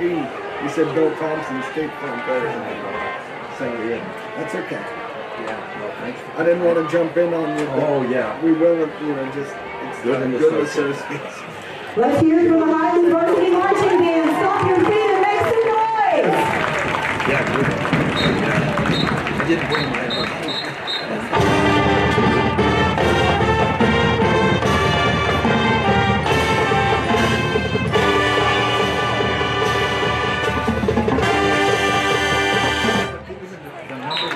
We would like to thank the Indiana Marching Band for their hospitality tonight. The Highlands Varsity Marching Band thanks you for your kind attention and wishes you a safe and pleasant evening. Last week we were up on the roof. We were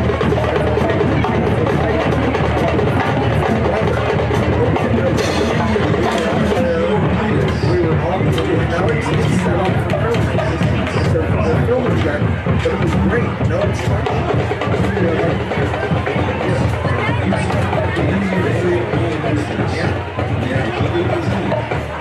Which one is it? First, you're almost above the sideline. Yeah.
think they have one for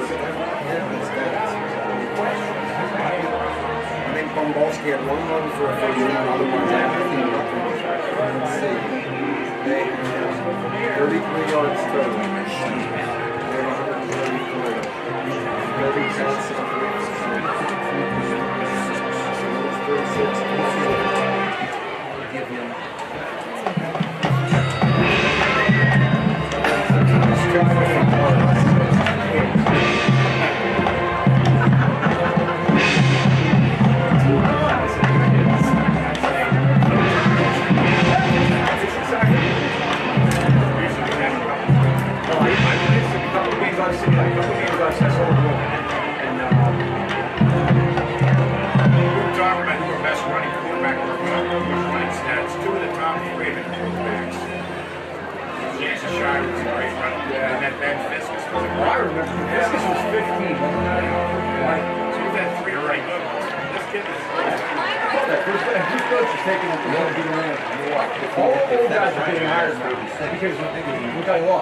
So, in San Diego's player, Bochy, there's their manager too for way back.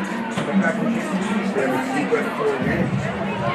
Oh yeah, Jake's gonna go, yeah. They worked 3 games. This is game 6. All right.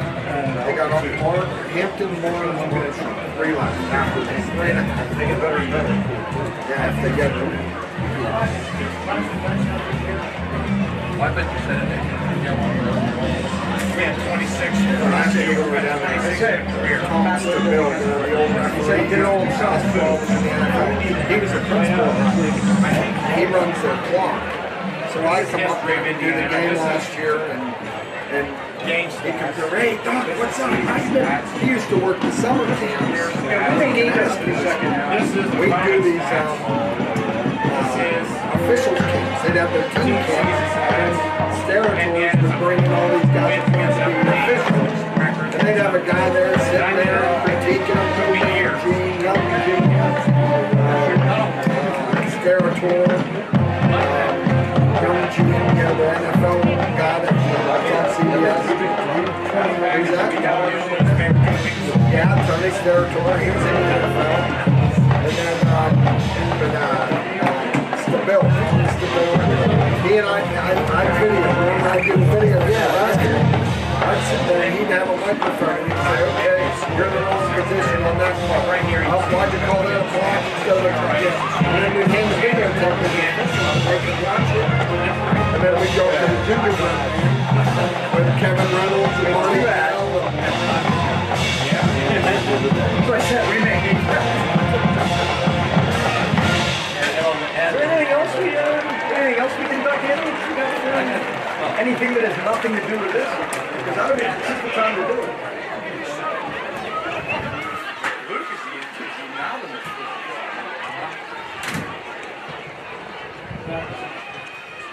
I hope this is staying out. She looked like she was working with. Good evening, ladies and gentlemen. Welcome to the 2021 Indiana Senior High School Homecoming presented by the Student Government Association. Homecoming is coordinated by Student Government Advisor Mr. Michael Burdick, as well as Student Government President Candy Kunkel, Vice President Nancy Morelli, Treasurer Hannah Balmer. Mr. Burdick would like to thank Mr. Pushkar for many hours he spent filming and photography the weeks prior to homecoming, as well as for his work behind the scenes tonight. Mr. Burdick would also like to thank Principal Wade McElhaney, Assistant Principal Doug Johnson, Secretary Joyce Shirley, and Mrs. Linda Schwartz. Athletic Department, Mr. Greg Kazanik, Mr. Scott Shirley, the Marching Band Director Jason O'Lear for their help and support. On Thursday at the school pep rally, Isaac Myers was crowned Homecoming King. The members of the King's Court include Nyson Boswell, Blake Kodak, Noah Hutton, and Dylan DeJourney. And now we introduce the Homecoming members. The Homecoming members of the IHS Homecoming Court. First, Daddy Clark. She's the daughter of Sam and Alicia Clark. She's joined by escort and King, Isaac Myers. In school, Gabby is a member of Leadership Seminar and Secretary of Key Club and is on the Key Club Executive Board. She's also a member of IHS Ambassadors, National Honor Society, Future Business Leaders of America. She's the captain of the soccer team and the dance team and also runs on the track team. Outside school, Gabby dances at Sue Hewitt Dance Studio. After high school, Gabby hopes to attend a four-year college. In closing, Gabby would like to wish good luck to all the members of the homecoming court and thank the senior class for voting her on the court. Ladies and gentlemen, Gabby Clark. Next, Allie Conrad. She's the daughter of Charles and Tabitha Conrad. She is joined by her escort and Kingsport member Noah Hunt. In school, Allie is the vice president of Key Club. She is also a member of Leadership Seminar, National Honor Society, Future Business Leaders of America. Outside of school, Allie dances at Sue Hewitt Dance Studio and enjoys skiing at Seven Springs. After high school, Allie hopes to attend the University of Utah to study engineering. In closing, Allie would like to wish everyone the best of luck to the rest of the court. We want to thank everyone and encourage you to live it up and make this senior year one to remember. Ladies and gentlemen, Allie Conrad. Next, Lily Cunningham. She is the daughter of Todd and Jennifer Cunningham. She is joined by her escort Ben Nettleton. In school, Lily is the treasurer of Future Business Leaders of America and is a member of the Leadership Seminar and National Honor Society. She's also the captain of the volleyball team. Outside of school, Lily plays at the Richstock Volleyball Club. After high school, Lily plans to attend a four-year university majoring in kinesiology. In closing, Lily wants to thank everyone for this opportunity and wish good luck to the other board members. Ladies and gentlemen, Lily Cunningham. Next, Melina Hilliard. She's the daughter of Keith and Tracy Hilliard. She is joined by her escort, Lindy Cruzel. In school, Melina is a member of the Leadership Seminar, Keith Club Executive Board, National Honor Society, Future Business Leaders of America. Melina is the senior class representative.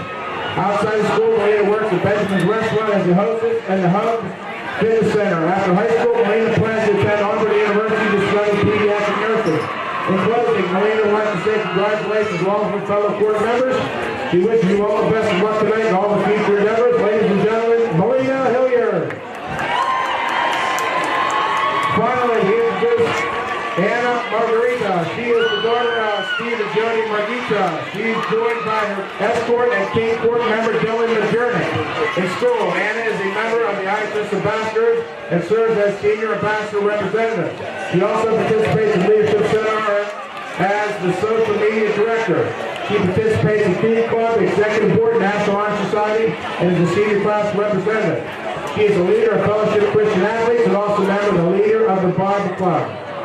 She's a member of the ISIS Digital Media Production Team. Outside of school, Anna is a Summit Youth student leader and member of the Youth Worship Team and babysits. In her free time, she also plays the piano. After high school, Anna is currently undecided, but certainly will have a bright future in whatever she does.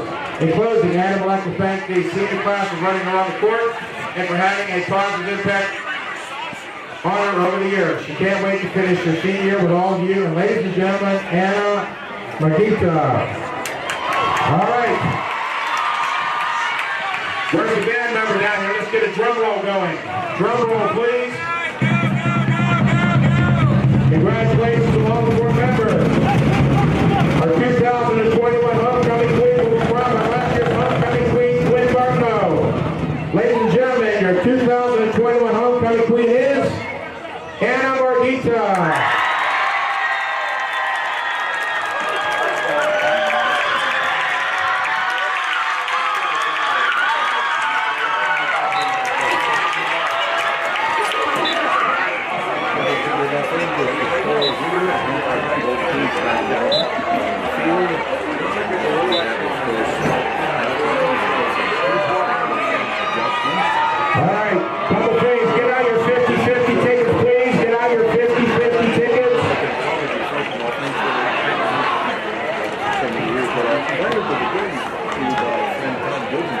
$800 is raised, so it's going to be a $400 poll. So here's your 50-50 ticket. Go to the concession stand for this.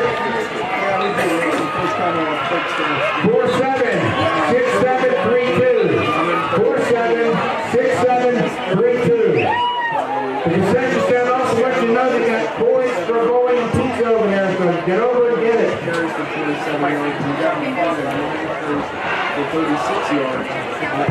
All right, last thing, in the end zone, underneath the scoreboard is the class of 1980 and 1981. How about they welcome to their homecoming weekend to the 1980 and 81 homecoming classes. How about a wave down there under the scoreboard? Congratulations. Hope you have a great week at 80 and 81.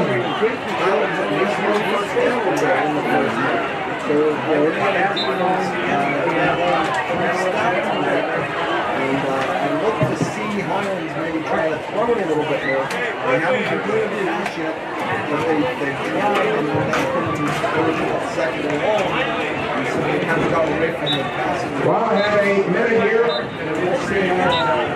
I'm going to go over some of the past Scott Zellum Memorial Award winners. Bring back some memories to you Indiana football fans.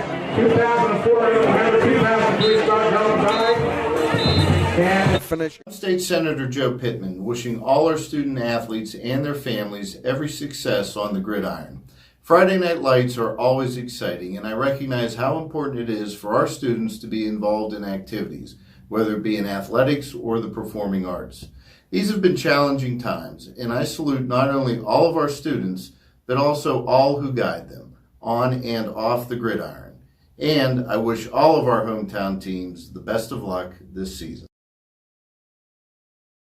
Buy a new or pre-owned vehicle? Want to sell your current vehicle? At Luther Ford, you can do it all. Check out the great Luther Ford inventory and drive off today, or order the exact vehicle you want. Have a trade? Luther Ford will give you a check for your vehicle's high trade-in value. If you want to just sell your current vehicle, Luther Ford can pay you thousands over KBB. At Luther Ford, you can do it all. Luther Ford, Route 119, Homer City.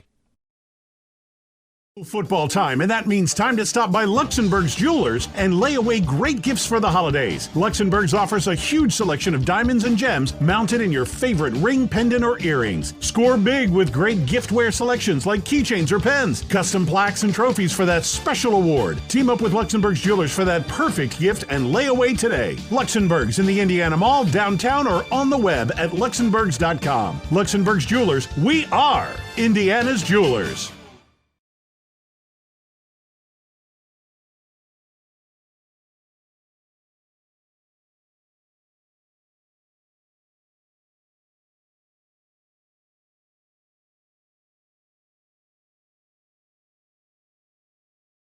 Shannon Lipniskus, Hutton Blues Insurance of Indiana, is proud to support high school football. I'm Jay Blues. You can't beat football season, and when it comes to your insurance needs, you won't beat the service we provide at Hutton Blues Insurance. Our family business has served Indiana and the surrounding counties for more than 3 decades. Once you do business with Hutton Blues Insurance, we'll make you a customer for life. So best of luck, area.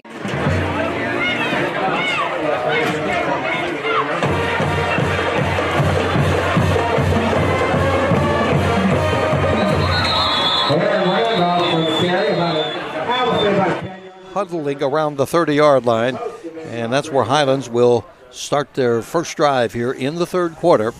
With the upper hand belonging to Indiana, the ball will be positioned at the 31-yard line.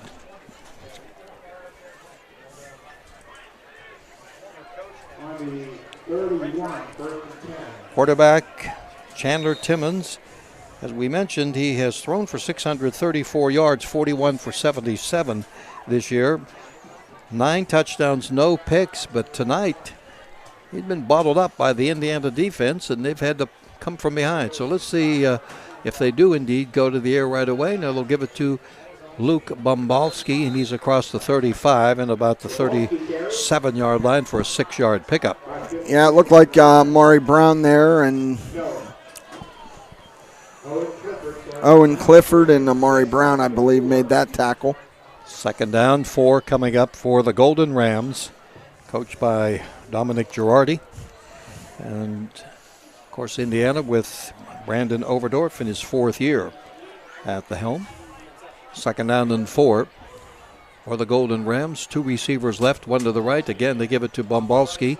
He tries to leap people. He doesn't really hurdle anything, and he goes airborne and is going to be stopped at the 40. Yeah, and Garrison Doherty came up and really hit him once he got in midair. Last week we saw a personal foul. You're not allowed to hurdle in high school football. So that was kind of an awkward hurdle, if it was in fact. I don't know. I don't know why you go airborne. You don't really. It's a 3rd and 1 anyway. It's stopped right on the 40-yard line to the far side hash for the Golden Rams in this third quarter, being presented by Patrick Doherty for Judge 21. 2 receivers left, flanker goes to the right. They need a yard, they'll go sidecars left and right. In between the 6'4" quarterback and the handoff, it'll be into the secondary. That'll be a first down, one of their biggest gains of the night, to the 49-yard line, and a first down. Yeah, what Highlands has done here coming out in the second half, they've put 2 sidecars next to Timmons, Bombalski and number 22. Yeah, that's Brock White. Yeah, Brock White. And so they've changed up their formation. They had White as a wing in most of the first half, but they put him in the backfield, and they've gotten good gains on both of those carries out of that formation. They're in it again. Same formation. They line up at their own 49-yard line with a first down and 10. Flanker pass out here is going to be caught and flipped down a 1-yard pickup. And I mean, that was Isaac Nygren who caught the pass, and then he was upended after they will give him looks like 2 yards, to the 49, from 149 to the other. But Isaac Nygren was right there. As soon as he caught it, he made a good read and made the nice hit. Fox Van Leer came up from the safety spot to help clean it up. Burford is split to the right. Signorella comes out here to the left. There was some movement defensively, but no contact, so no whistle, no flag. Looks like they might be audibilizing here on the 2nd down and 8 at the Indiana 49. Quick pitch, try to jet sweep down near the 45-yard line. Owen Clifford did a good job of setting the edge there on the sweep to bring up a 3rd down. And it was White who carried the football, took the pitch, 3rd and 4 at the Indiana 45, third quarter, 8:40 and counting, 22-0. Indiana has the lead. Trying to get above that 500 mark and snap that modest 2-game losing streak. 2 receivers split to the right side with a slot man, Braden White to the right. Signorella out here to the left, and the toss to him, and he's hit immediately. Incomplete. Pass. Good job by Corbin Wilson. Hit him on the immediately. Coverage. Yeah. Wilson with a good play. So it's 4th down now.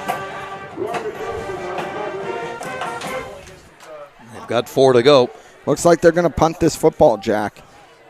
Don't bet on it, huh? Well, they took Timmons off the field, but Bombalski's coming in to punt. So yeah, he normally he's pretty much their all-around guy. Now let's see.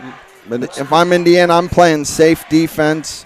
Yeah, watch a short snap. Oh, that was it. No, that's an illegal snap. It is. They tried to get Signorella on a snap like almost a fumble-rooski. Yeah.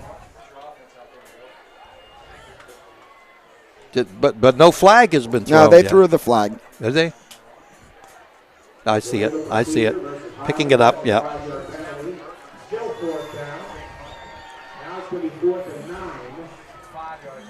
Well, that 5-yard penalty is going to take them back another 5 to their own, right on the 50-yard line. And Bombalski will be kicking to Wilson. Oh, boy. There's a high snap. The kick is going to land at the 20 and be downed at the Indiana 22. Yeah, Indiana was in a safe punt situation, but that ball, it was like another pop-up, Jack, on the snap. So, well, that's happened more than once. So the 22 and no return, but the Little Indians, if they still do that, have the ball at their own 22-yard line, and they have 22 points on the board. Highlands has not scored. By the way, unofficially, I have Devin Flint, or we have, with 36 yards in the first half, which puts him at 2,000 even, and he surpasses Ben Fiskus for the second all-time, second to Lloyd Clemens. Pounding the ball out for 3 yards to the 25-yard line was Harrington. And that's, with a 22-point lead, Indiana wants to just run their offense. Do what they normally do. Don't get fancy, don't get flashy. Pound the ball, work that clock. And hang on to the football. Absolutely. 2nd down and 7 at their own 25.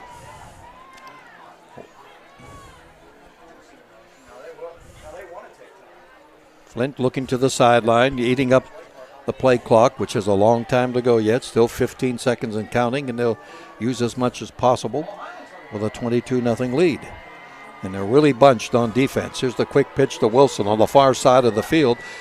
Turns the corner. He gets to the 30-yard line. He needs about the 32 or 33. And it will be 3rd down coming up and 2 to go for the 1st down.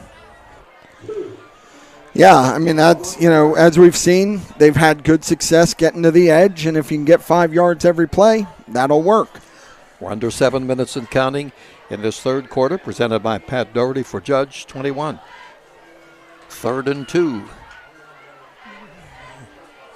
That play clock at 30 seconds, and you can just take your time and watch it tick away, and that's going to be just so frustrating for a defense when you're trailing 22-0 and you want to get that football. Now on the option coming our way, and he dumps the pass, dumps it over. That's going to be a no-gainer. That was almost like a basketball pass to Liam McFarland. Very dangerous, in this situation. Very, very dangerous. I think Indiana's going to have to punt this football away on 4th and 2. Well, let's wait and see if they are or not before I take any notes. It's 4th and 2 at their own 30. They have a 22-0 lead. Highlands is confused on personnel, and now Indiana making personnel changes and to punt the ball. Brock Miller is the punter. Highlands still confused on personnel. I guess they have enough people in there. The snap, this one is good, and it's partially blocked. And it is fielded, and out of bounds it goes, and it is going to be Highlands' ball inside the Indiana 30-yard line. Well, and that's what you don't want. You don't want to give Highlands life. But yeah, the block punt. That put Highlands at the Indiana 28. 5:27 to go, 3rd quarter. I don't know who got the block. There were a couple of people in there. It was a slow operation, slow snap, and Miller has to get that ball off quicker. So now Chandler Timmons on a direct snap from the gun. Here comes the defense, and he unloads. Touchdown. It's caught. Touchdown. And hauled in for a score by Jake Burford. And one play, and they're on the board, 22-6.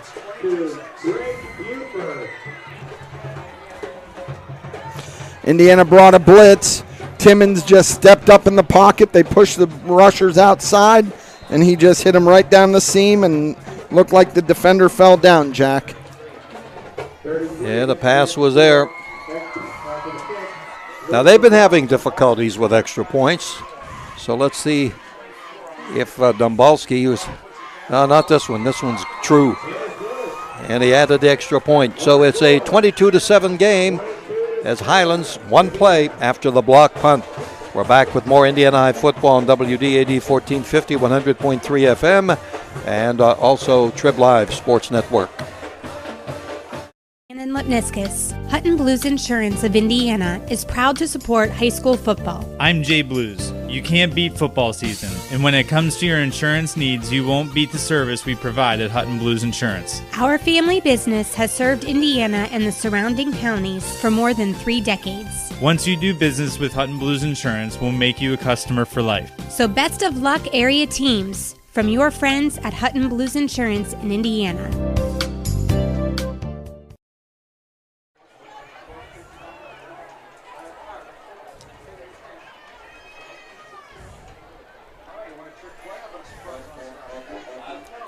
Kicking off looks like it's Luke Dombalski.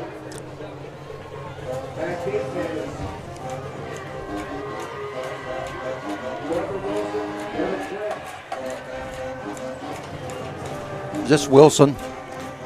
Yeah, it looks like Wilson and Flint. Flint, yeah.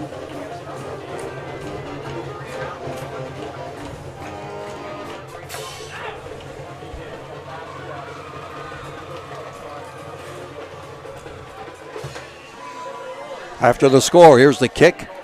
And it is hauled in around the 8-yard line. Wilson to the 15, to 20, to 25, finds running room at the 30. He accelerates to 35, and down he goes at the 37-yard line. Nice return, and that's something that Indiana really needed because they struggled that last series and got the block punt, and in one play, Highlands put on the board. So at the 5:12 mark, Indiana ball at their own 37-yard line. Yeah, Indiana has to come out here and get a couple first downs, run their offense now. You cannot be conservative, only up 2 scores.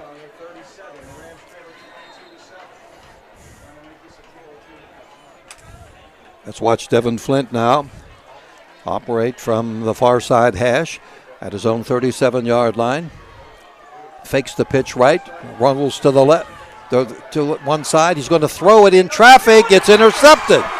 Oh, man, O'Day, and down the sideline, they're going to be out of bounds at the 34 of Indiana. The ball was picked off by Aaron Randolph. He faked the pitch left, came right, and threw it into heavy traffic. Yeah, that was ill-advised. Devin needs to know to just throw that away. Nothing was there. Or just tuck it and run and get what you can. But you can't turn it over and put your defense on a short field again. Very short. 35-yard line of Indiana. What a turn of events here in this quarter. And it seemed like, things were avoidable, but played into the hands of the opposition, and they're taking advantage of it. Yeah, the block punt and then the interception, back-to-back offensive plays. So the defense has to rise up and make a play here. Timeout, Highlands. 5 minutes ago, third quarter. Indiana 22, Highlands 7 on U92.5. Correction, on WDAD 1450, 100.3 FM, and also the Trib Live Sports Network. Hi, I'm Patrick Doherty, candidate for judge of the Indiana County Court of Common Pleas. Experience matters. My 21 years of experience is unmatched. I had the honor to serve as Indiana County District Attorney for 8 years. I've also served clients in family law cases for more than 10 years here in Indiana County. When you vote for judge, make educated decisions and allow me to take my 21 years of experience and wisdom to the Court of Common Pleas. Vote Doherty November 2nd.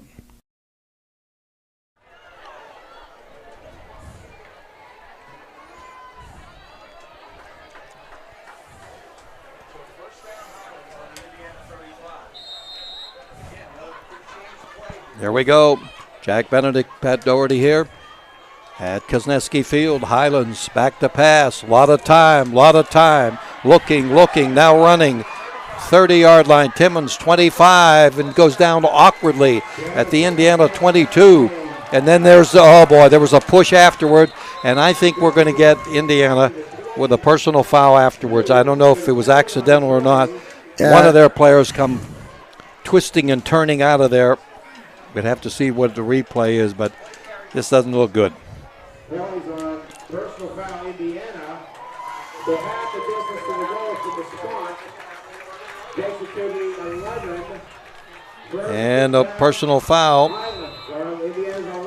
Indiana just has to calm down, Jack. I mean, they're they have to get a stand here, but can't keep self-inflicting yourself. And the ball's at the 11. Here's a slant pass. It's caught, and down he goes. A 6-yard pickup at the 5-yard line. Signorella, Landon Signorella, a 6'3 receiver, came into the game as their leading receiver with 16 catches. Second down and 4 at the Indiana 5. Boy, if things turned around here. Block, punt, interception, and now threatening to score again. And the Rams have 2 receivers right. Now they'll send you 1 receiver right. And split receiver out here to the left. Now he goes in motion. That's Signorella. And he'll get the handoff on the jet sweep, but he's going to give ground, and he will lose big-time yardage. Good job by Corbin Wilson setting the edge on the corner, and there was really nowhere for him to run, and that's a big loss for Indiana's defense. I really question that call. I mean, trying a jet sweep. They were on the 5, and now they're back at the 12, but that's to the Indians' benefit. And now it brings up 3rd down and 11. Yeah, Indiana's defense did a really nice job of just reading that and stringing it out. And 3rd down and 11 at the Indiana 12. 22-7 Indiana. Direct snap, pump fake, pumped again. Looking, throwing, there's a man open. Caught, touchdown. And let's see who that was. Luke Dombalski, I believe. It was Dombalski. It was kind of like a wheel route. And it's 22-13, Indiana. That pass, they're going to cover 12 yards on the play. Coming at the 3:04 mark. And Dombalski, who I mentioned, had 20 points after coming into this game, added one earlier, snap in the spot, and he's got a pretty good kick here, and it is good. And now it's 22-14. Very quickly how the complexion of this game has changed. Has it ever? We're back with more football, Indiana football, on WDAD 1450, 100.3 FM and the Trib Live Sports Network. For Judge, because my story is like so many of yours. Born and raised here, I worked my way through college and law school. As a prosecutor, I'm tough. If you deal drugs, you go to jail. If you're a violent criminal, you go to jail. If you prey on children or seniors, you go to jail. I'm running for judge because we need someone with experience in protecting our community. I'm Gina Force, and I'm asking for your vote. Paid for by Gina Force for Judge. Wilson back in. Boston kicking off.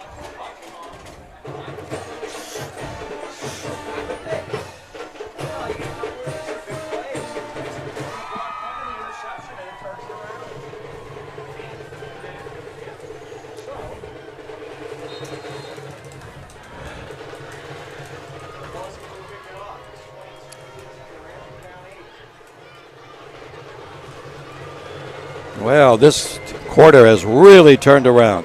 22-0 to 22-14. Indiana receiving the kickoff, and it just barely made it into the end zone. I thought it might head out of bounds. So the Indians will be 80 yards away here as we resume at the 3:04 mark of the 3rd quarter. And you just think back, how in the world has this happened? Yeah, I mean, it's, the block punt and then the interception. And they really set Highlands up on short fields. Both plays, 28 yards and 35-yard drive. So, Indiana, and they had them backed up 3rd and 11, and Dombalski just ran that wheel route. And yep.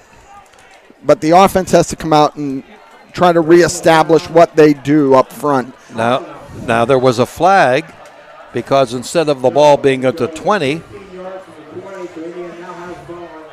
or the 25, it's at the 4. No, it's at the 35 instead of the high 20. School, yeah, high school's only at 20. Yeah, I could, for years and years, I just wondered why they confuse everybody with football rules. It's the same game, blocking and tackling, and for every classification, it's a different. And the handoff goes to Zach Harrington. Take it to the 39. Dombalski making the tackle, 4-yard pickup, 2nd down and 6. Yeah, if Indiana can get 4 yards every carry, just work. Do what they do. Send Kowchuk to the left on a 3rd down at the Indiana 39. 2nd down. I'm 2nd down and at the 39 after a 4-yard pickup.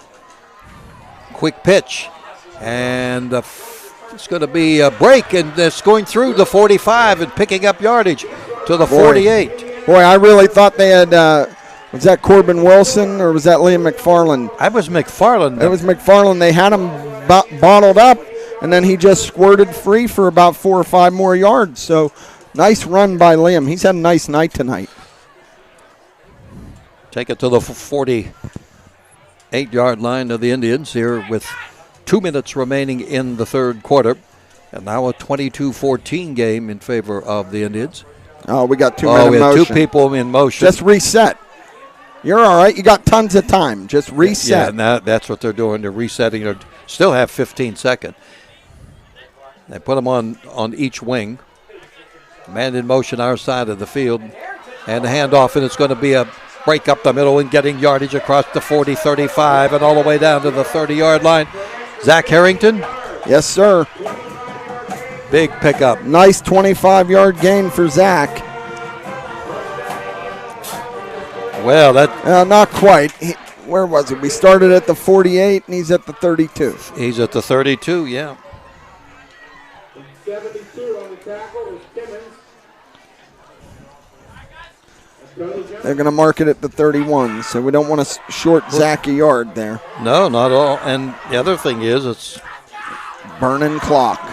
The clock is rolling with 65 seconds remaining in the third quarter. Highlands has come back to score twice and make it 22-14 Indiana. And now the Indians trying to answer back. And the handoff is short gain. 2 yards to the 29. Second down and 8 at the 29. 35 seconds and ticking in this third quarter, which has been presented by Pat Doherty for Judge 21.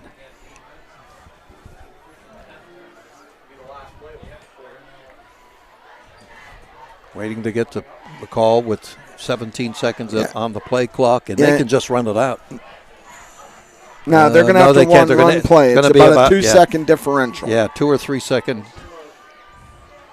Here's the pitch out here to Wilson. Or making McFarland. He's to the 26. Liam gets it to the 26-yard line as the third quarter comes to a close. A big one for Highlands, but Indiana is driving. Fourth quarter on the way. 22-14 Indiana leads Highlands on WDAD 1450. 100.3 FM. At IRMC, we have all of the necessary pieces in place to perform complex operations, including highly skilled and specially trained surgeons, their support team of experts, and advanced technology like the Da Vinci robotic surgical system. As a result, patients spend less time in the hospital, recover faster, and get treated close to home. So there's no reason to puzzle over where you should get your surgical care. The answer is right here at IRMC. The Indiana County Technology Center Adult Education Program offers a variety of career pathways for adults. Whether you're looking for a new career or simply just learn new skills, ICTC's selection of diverse programs will help you achieve your goals. Our programs are tailored to fit your needs and offer industry-specific certification opportunities.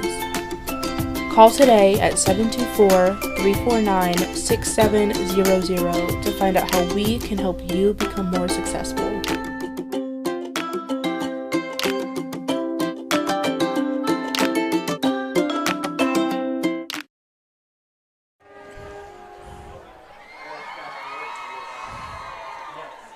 .26-yard line as we begin the fourth quarter. 26-yard line of Highlands. Indiana started this drive at their 20. They got a big run from Zach Harrington. And now they are faced with a third down and 5 at the 26. Indiana leading 22-14. Handoff will pick up about 3. Let's see if he did get 3. Harrington again. He did. 4th and 2. Another big fourth down coming up. Early seconds of the fourth quarter. And don't forget, coming up on the First Commonwealth Bank post-game show, we'll have a lot for you, but we still have a lot of football to call. And there was movement by Indiana Let's see if it was legal or illegal. Now it's going to be a 5-yard penalty. The wide receiver popped up on the end of the line of scrimmage. He just stood up. Well, that changes things. Back to the 28. 4th down and 7.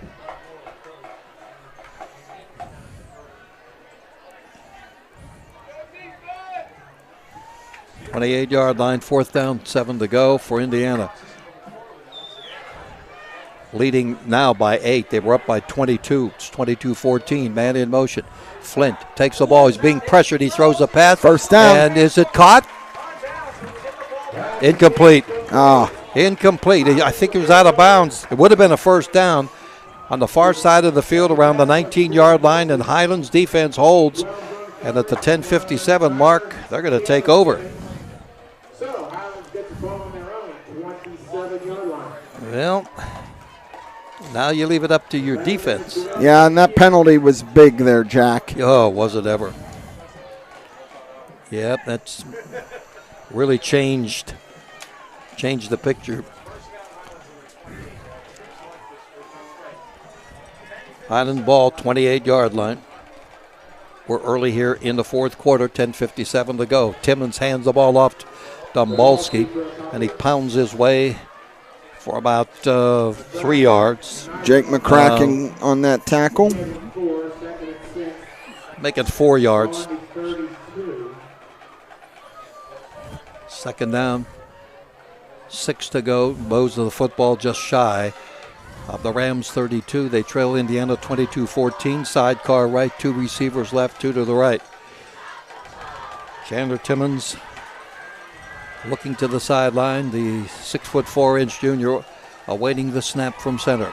He has it. He's back. He has time. He's in the pocket. Now he's chased and he's going to go down. Back at the 28-yard line. on the sack. McCracken got him and sacked him. The veteran defensive end brings him down, and now it's a 3rd and 11. And that was pretty good coverage by Indiana. He had some time, and then finally Jake was able to get in there and make the tackle. But that was good coverage by the Indiana secondary. That's a coverage sack there, Jack. It was. You're exactly right. You pointed it out beautifully. Exactly. Jack Benedict here with Pat Doherty at the S&T Bank broadcast booth from the gridiron to the classroom. Member FDIC, back to pass. He has time again. He rolls to the right, but they got him again from behind. How about that? Another coverage sack, Jack. Jake McCracken was able to make the play there. But that was a coverage sack once again. Timmons had nowhere to go with the football. Back to back by McCracken. Beautiful plays. All right, that sets up 4th down. Wow, big plays. We're down to 9 minutes. Now, he's a senior on this defense. He's a defensive captain, and he's really rose up here in this series to make some plays. Oh, has he ever? A couple of all-conference plays right there. All right, Dombalski is back, and he'll standing at his 12, and he will get it away. And the kick will take a bounce and take a roll for Highlands, and it'll be dead at the Indiana 38-yard line. So let's see if Indiana can run some clock here. 39-yard kick and no return.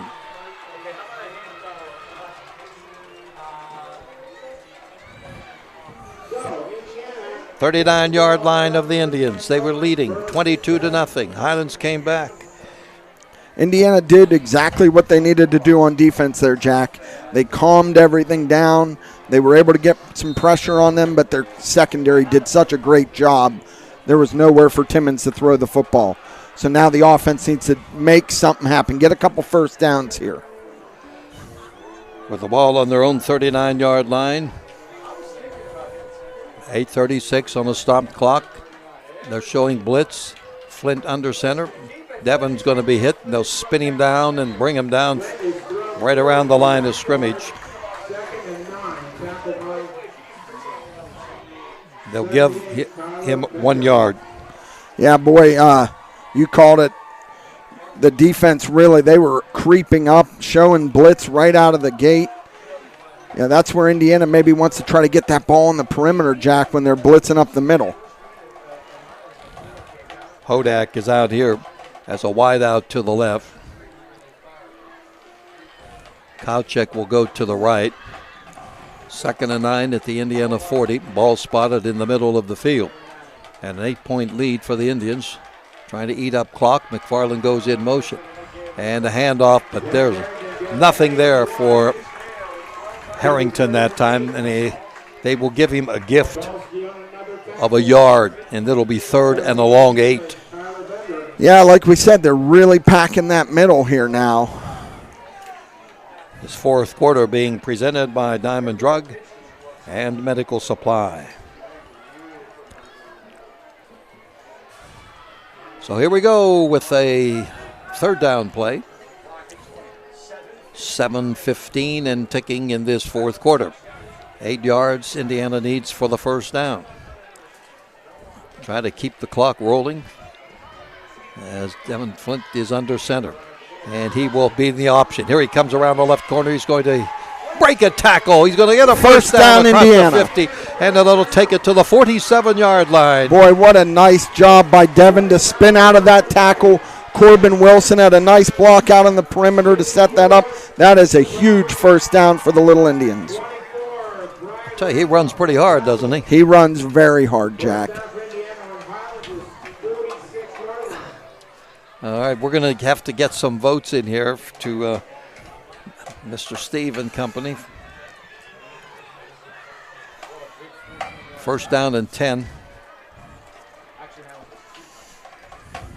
Let's watch it here from the 46-yard line of Highlands. And fighting for yardage was Harrington. Picked up a few yards on the play. They'll spot the ball at the 44-yard line and a gain of 2. 6:06 to go in the game. And 22-14 with the lead here for the Indiana Indians. On the post-game show, we'll have Good and Associates, Good Player of the Game. It's all good when you're insured with Good and Associates. On the First Commonwealth Bank post-game show. Time to be first and member FDIC. Andy Hart and company here with the TV version of tonight on WDAD Facebook. The pitch goes to McFarland. McFarland's going to get a first down, and he keeps on going, and he finally is brought down on the far There's side a flag. of the field. That's going to come back, I think, on an Indiana hold, Jack. It was a nice run, too.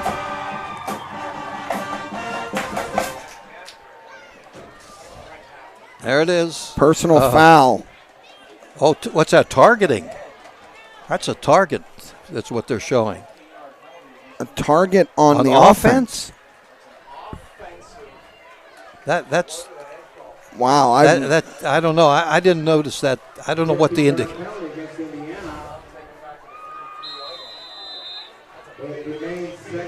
I don't know what that was. Takes it back all the way to the Indiana 43.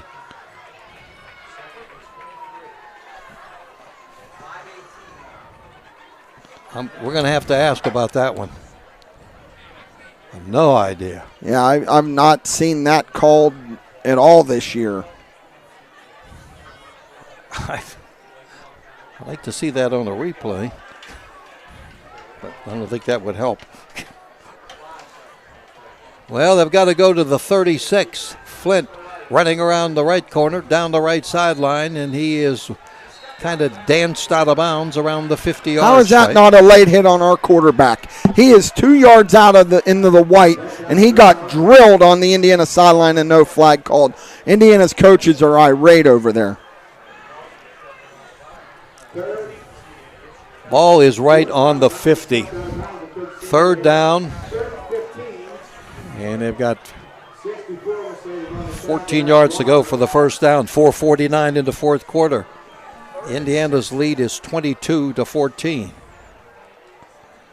And the clock stops because he was pushed out of bounds. Yeah. That's not what you want in this situation. Play clock is down to single digit 4th and long. Devin back, quarterback draw. He's It's got wide running open. room. 45, 40, 35. Back pedals 30, 25. He's down to the 25-yard line. Boy, What a run by Devin What a Flynn. great call there by Coach Overdorf. You know, that was a quarterback draw all the way, and they executed that perfectly, and that clock's going to keep moving, Jack. 25-yard run. Super play, and he backpedaled the last 5 yards. The number 2 leading rusher in Indiana football history. And don't forget, Jack, they only played a 7-game season last year. I know. He would have had 1,000. He's done this now in 13 games. Yeah, it's unreal. Yeah. All right, let's see now if he can eat up some more clock. Going to hand it off. Harrington, boys, he turned. He wouldn't go down. And he picks up maybe 7 yards on the play. Coming into the game, 2 of the top 8 rushers in the region, not the county, not the conference, but the region, right here in Flint and Harrington. Yeah, and it's a gain of 6. 2nd and 4 at the 19, 22-14 Indiana. 3:35 to go. Now Highlands is going to start bringing pressure up the middle, and they're going to have to take some chances. So do we maybe, get out in the perimeter? You got to get something on the perimeter, but you got to work this clock. McFarland in motion. Flint keeps the ball, and they still can't get him down. He's at the 14-yard line. First down, Indiana. First down for Indiana at the 14-yard line at the 3:10 mark. They're trying to seal this one. Honestly, Jack, if I'm Brandon Overdorf, that ball's not going to go out of either Harrington's hands or Flint's hands. We don't want to do anything crazy right now with this clock burning. And I think Highlands, they have 2 timeouts left, so Coach Girardi may want to start thinking if they get a stop here, he may want to stop this clock. And we think back for that last defensive stand and the back-to-back sacks by McCracken, and then finally Indiana gets the ball. Now it's a new set of downs, and it's first down, and it is Devin Flint. He's going to get on the outside. He's going to get a touchdown. A touchdown from 14 yards out. And Indiana has added 6, and they have really lengthened it now. 28-14 with 2:26 to go. Devin Flint. That was some drive, huh? That was just what the doctor ordered there, Jack. Yeah, Doc. Hey, I am a juris doctor. Yeah.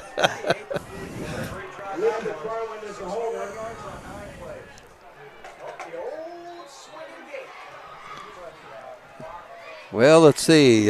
Brock Miller will attempt the extra point. That's a 61-yard drive, 9 plays. Looking to add the 29th point. Snap. The snap was on a 1 hop. Great the kick job. is good. Great job by Liam McFarland to get that ball down. And last time when they dribbled it back, he got antsy feet and didn't put it down. This time he put it down and Brock knocked it through. That was some kind of drive. Back in a moment. Timeout. 29-14 Indiana over Highlands on U92. Nope, I keep getting the wrong station. We have so many. WDAD 1450, 100.3 FM, and also the Trib Live Sports Network. Hi, I'm Patrick Doherty, candidate for judge of the Indiana County Court of Common Pleas. Experience matters. My 21 years of experience is unmatched. I had the honor to serve as Indiana County District Attorney for 8 years. I've also served clients in family law cases for more than 10 years here in Indiana County. When you vote for judge, make educated decisions and allow me to take my 21 years of experience and wisdom to the Court of Common Pleas. Vote Doherty November 2nd. Is it a legal crackback? I don't know. We'll ask Coach in the postgame. Yeah.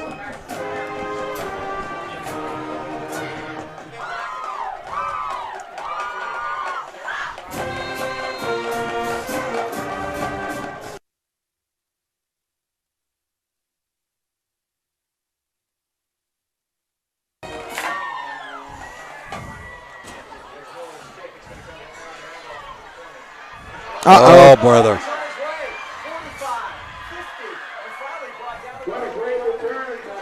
Hey, Well, the ball scooped up at the 21-yard line and returned to the 50, a 29-yard return, and now there's a flag thrown late. It looked like there was a late hit by Highlands on an Indiana kid, on one of our Indiana players, but then the flag came in very, very late. So we'll see what this flag is. Dead ball. Highlands, Personal foul against Highlands. That'll back him up. Yep, it will. That's a 15-yard penalty. Launches it back 15 yards. They would have had the ball. Would have had the ball at the 50. They ended at their own 35. So now we got to see if the secondary can continue to do a good job, and let's get McCracken and Owen Clifford. See if they can have a meeting at Timmins. 29-14. Timmins looks, throws long down the left sideline. Too far, incomplete. Yeah, Braden White was trying to get down that sideline, and Timmins just overshot him. 2nd and 10 at their own 35. Well, I guess I can give it away when the Scott Zellum Memorial Award MVP ballots are in, and young Mr. McCracken is your winner. Yeah, that's good. Jake, he's been a senior on this team. He's played hard all year, and he's really the heart and soul of that defense. So, that's good for him. And yep, 2nd down. He's putting pressure on now. Throw over the middle, incomplete. Good coverage. Yeah, good that was tight. By Hodak. Blake Hodak, nice coverage. What they were trying to do, Jack, was run a crossing route, and Blake Hodak just ran with his man and was right there to bring up a big 3rd and 10. Clock stopped, 2:06. 29-14, Indiana. On homecoming night. Indiana's actually in a nickel defense now with the extra defensive back in. Have 2 edge rushers, 3 down linemen. Here we go. Back to pass.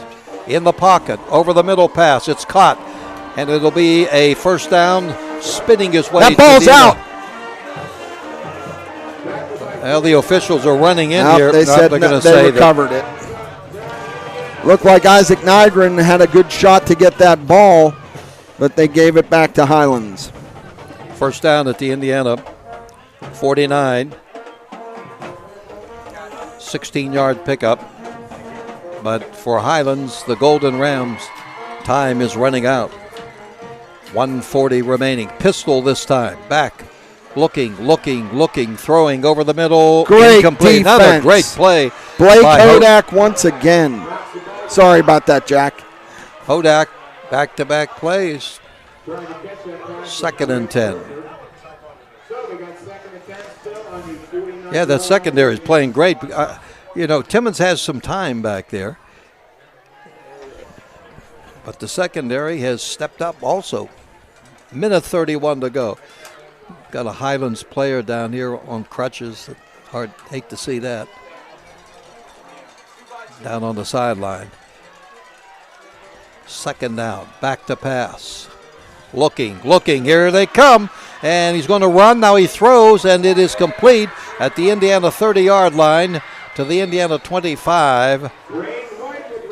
And White hauled it in at the Indiana 25-yard line with 1:19 remaining. Yeah, Indiana, you thought they were going to get to him, and Timmins just slid to his left just to buy enough time, and he found White open. 24-yard pickup. 1st down at the Indiana 25. 60 seconds remaining in the game. A pump fake. Now rolling right. Timmins still on the move. He's looking for his man. But there's coverage all over the place. And the toss is incomplete. And now they throw a late flag. Looks like that's going to be an interference call in Indiana. Yeah. I really didn't see it there, Jack, to be honest with you. But we'll see.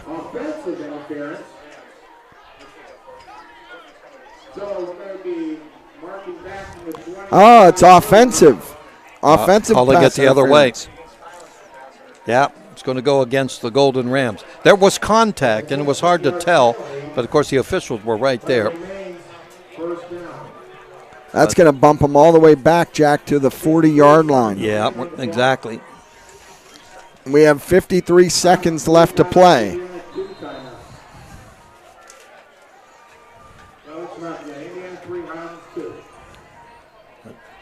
Take it back. That'll be far side hash at the 40 of Indiana. 53 seconds on the stopped clock. Trips right, split receiver left.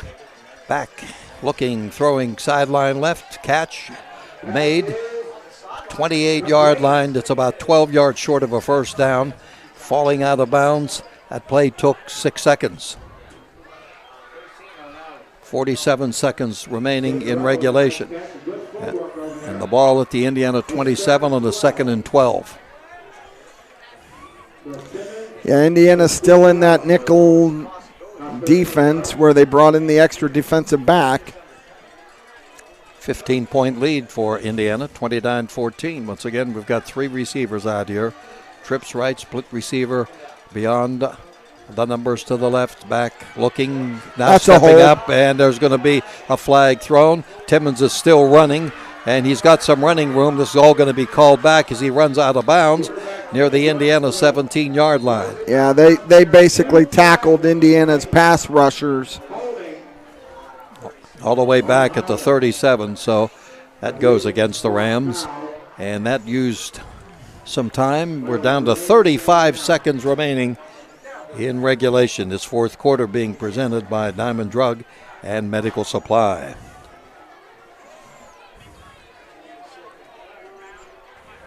They're walking it back. And they will position it. And that was a spot foul, and it was deep in the backfield, so that's going to put the ball at the 45. Yeah, exactly. Coming up, we have the First Commonwealth Bank post-game show. Time to be first. Member FDIC.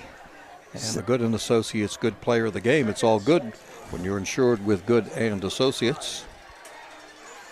So back to the Indiana 45 in their last 35 seconds. Intercepted. And it is picked off by Indiana going the other way. Just fall down. Isaac Nygren. And Nygren, the linebacker, tripped and fell. But he was all the way down to the 31-yard line. And that'll seal it. Yeah, he leaped in the air from the linebacking spot. Quarterback couldn't get it over him. So Indiana's going to be able to just come out and get in the victory formation, Jack. Our favorite play in football. And there's nothing like a victory formation when it's your team. Well, let's see. You know what? I think, yeah, that's his first pick of the year. Yeah, that's Indiana's third on the season. Zach Harrington had one, Corbin Wilson had one, and now Isaac Nygren. I mean Timmons. First. Oh, I'm sorry, yes. Yeah. Yep. And they're counting it down. You know, Jack, this is a big win for Indiana. Coming back here after losing 2 in a row. They kind of settled the ship a little bit. Now next week, they got to go to the section leader, Hampton. But, hey, the way they've been playing, if you take away the interception, and they played clean on offense. They didn't turn the ball over other than that interception. So when you do that, good things happen. You have a great chance to win, exactly. All right, we'll be back with the First Commonwealth Bank post-game show. Indiana wins it 29-14 over Highlands. We're back after this on WDAD 1450, 100.3 FM, and the Trib Live Sports Network. For Judge, because my story is like so many of yours. Born and raised here, I worked my way through college and law school. As a prosecutor, I'm tough. If you deal drugs, you go to jail. If you're a violent criminal, you go to jail. If you prey on children or seniors, you go to jail. I'm running for judge because we need someone with experience in protecting our community. I'm Gina Force, and I'm asking for your vote. Paid for by Gina Force for Judge. Every day, businesses open with a determination to make this day better than yesterday. Families work to create a better life. Communities come together to provide better opportunities. At First Commonwealth, we're proud to be part of this journey to a better tomorrow, to provide resources that help businesses succeed, to inspire families to save for a brighter financial future, to help support our communities and keep them strong, and be better together every day.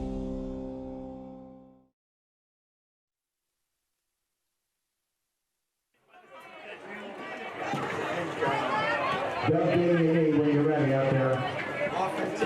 Give me a thumbs up or something. All right. Lieutenant Commander Scott Zellum of the United States Navy died on August 10, 2004 when his S-3D Viking surveillance aircraft crashed on the island of Kita, Iwo Jima, Japan. The aircraft was on a nighttime surveillance mission against a suspected Al-Qaeda-affiliated merchant ship. Scott was a standout linebacker and tight end for Indiana during the 84-86 football seasons. He was a 3-year letter winner as an Indiana compiled a record of 25-6-1 record during his 3 years. Scott was voted MVP and Conference Defensive Player of the Year for 1986. He was also selected to play in the Big 33 football classic. Scott played linebacker for the Naval football team from 87 to 90. To present the 2021 Scott Zellum Memorial Award is Jim Blakely, Steve Cochran, and Doug Steve, classmates of Scott, along with high school football coach Brandon Overdorf. And tonight we go defense. Our MVP and Scott Zellum Award winner is Jake McCracken.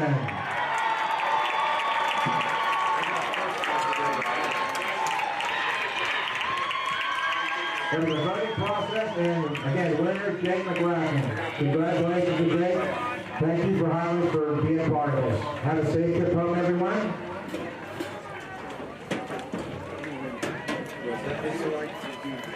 Take care. Yeah. Okay, a couple quick things. Indiana JV football team, I believe, goes to Highlands tomorrow, if I'm not mistaken. And we have a home girls soccer game here, also for homecoming activities, and boys soccer for Monday night. Good night. Jack Benedict along with Pat Doherty on the First Commonwealth Bank post-game show. First Commonwealth Bank, time to be first, member FDIC. Win number 4 on the year for Indiana. As they go above the 500 mark, they snapped the 2-game losing streak in a 29-14 win over the Golden Rams of Highland High School. And right now, the team down in the middle of the field, we'll be hearing from Brandon Overdorf, who'll be up here in the booth with us shortly. Jake McCracken named as the Scott Zellum Memorial Award winner. And I think right now we can probably, in addition, name our players of the game compliments of Good and Associates. Yeah. So I'll let you do the honors. All right, Jack. On offense, as we always talk about, it could have been a number of guys. But tonight I think Liam McFarland really stepped up, made some big plays when Indiana needed it. That 4th down, the pass for the touchdown to Anthony Kowchuk. He had several 2-point plays, and he did a really good job of getting the ball out on the perimeter and making big first downs when Indiana needed him. And then on defense, I think obviously Jake McCracken really set the tempo there. When Indiana, Highlands came back and cut that game to 8 points. Right. And Indiana needed a stop on defense. And Jake McCracken stepped up and said, you know what, we're gonna take care of things right now. Got to stop 2 back-to-back sacks on Timmons, which really turned the momentum. And then Indiana got the ball back and went down and scored. So, Jake McCracken really did a nice job settling things down and making things happen in that 4th quarter. It's not often you see back-to-back sacks by the same player. Right. But he performed that duty here tonight, and that did pick it up. And in all honesty, Jack, you got to give Bill Warwick, Indiana's defense coordinator, a lot of credit. They came in here with a great game plan tonight. They held Highlands scoreless in the first half, and really in the second half, they were victim to short fields. The one they hit the block punt, and then the quick score, and then the other one was the interception. So, and on that, Indiana did I thought they played masterfully on defense. I'll wait to see the final stats from Dane Musgrove here in a little bit. But I bet you they kept Bumbalski. They kept him bottled up most of the night. And really kept Timmons in check most of the night. You could really give the rest of the defense honorable mention. Oh, absolutely. Yeah, absolutely. They had a great scheme tonight and really did a nice job. And it's nice to see over on the far side the student section is filled. It was a blackout tonight. They're all dressed in black. The players are in a black on black uniforms tonight. And I think once Highlands gets off this field, you're going to see a bunch of kids come on this field and celebrate with the Little Indians. Well, I think we're going to see Mr. McCracken join us in the booth. All right. So we'll be back in a moment. Indiana wins it 29-14. We're back with Indiana High Football, WDAD, 100.3 FM, and also, of course, WDAD Trib Live Sports Network.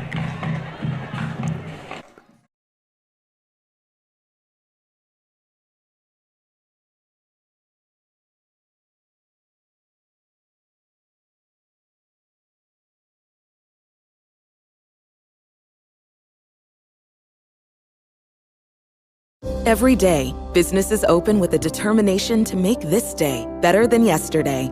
Families work to create a better life. Communities come together to provide better opportunities. At First Commonwealth, we're proud to be part of this journey to a better tomorrow, to provide resources that help businesses succeed, to inspire families to save for a brighter financial future, to help support our communities and keep them strong, and be better together every day. This is the voice of the IUP Crimson Hawks, Jack Benedict, inviting you to follow the Hawks home and away on U92.5 FM and at U92radio.com. Start your Saturday game day with another Indiana County tradition, the Luther Ford High School Coaches Corner Show, every Saturday morning on WDAD AM 1450, 100.3 FM, and on the Trib Live High School Sports Network. Since 1969, Luther Ford's High School Coaches Corner, every Saturday from 8 to 10 on WDAD. 29-14, and a victory when they had a 22-0 lead, dwindled to 22-14, and then, of course, some big plays, 29-14, and I have with me in our booth here one of the stars of the game, young man Jake McCracken, who's named not only the defensive player of the game, courtesy of Good and Associates, but also you are an award winner, Memorial Award for Scott Zellum. This is a very prestigious award. I remember the first one all the way back in 2004, and you joined a great group of players. But your feelings about this whole thing that's developing right now? Man, it's awesome. I love the atmosphere. I love everybody who came out, my family, and everybody who just came out and showed up. And it's an amazing feeling to win like this and get the greatest award ever. As Highlands is coming back and they cut the lead to just 8 points, you come up with back-to-back sacks. And I've done a lot of football games and hopefully a lot more coming along. It's not very often I see back-to-back sacks by the same player. Describe those two plays for me. I got the outside. He tried to push me out farther, and the quarterback tried to run inside where I went. I shoved him off of me and made two amazing plays, and it felt awesome. It also had to feel awesome once you guys got it going and then got that last touchdown that sealed the fate of Highlands here tonight. Yes, sir, man. Our offense has played amazing all time, and for those big plays to lead to a touchdown to really sealed the deal. It was awesome. Well, you're talking about the offense, but on the defense, our unofficial stats say that Highlands had only 159 total yards. And in addition to your sacks and the pressure that the defensive line was putting on the QB, secondary came up with a lot of great coverage. Huge. Blake Hodak had some really good stops in the last drive, and Zach Harrington and everybody they played a hell of a game back there. Well, I know you had people here in your family. You want to mention anybody? Yeah, I would like to mention Pat Doherty for being my Little Indians coach back in the day, my dad and all my family for coming out and just all my friends and family and Tulick Valley Nursery, my bosses came out to show some love, and I love that. Oh, that's terrific. Yes, sir. Well, now, you know, that stops the losing streak. Yes. You're above 500. You're on the road. Get a big challenge next week. But listen, that's what it's all about, right? Oh, I love the challenge. I love going on the road, and you're going to see a lot more wins from Indiana this year. Congratulations. Thank Great you, job. sir. You bet. Thank you. All right, he's our defensive player of the game, Jake McCracken, and also, of course, the Scott Zellum Memorial Award winner. We'll be back with Coach Overdorf coming up in just a few moments. Indiana wins a big one, 29-14, right here on WDAD Radio, 100.3 FM, and we're also on WDAD Live Facebook. Be back in a moment. The Indiana County Technology Center Adult Education Program offers a variety of career pathways for adults. Whether you're looking for a new career or simply just learn new skills, ICTC's selection of diverse programs will help you achieve your goals. Our programs are tailored to fit your needs and offer industry-specific certification opportunities. Call today at 724-349-6700 to find out how we can help you become more successful.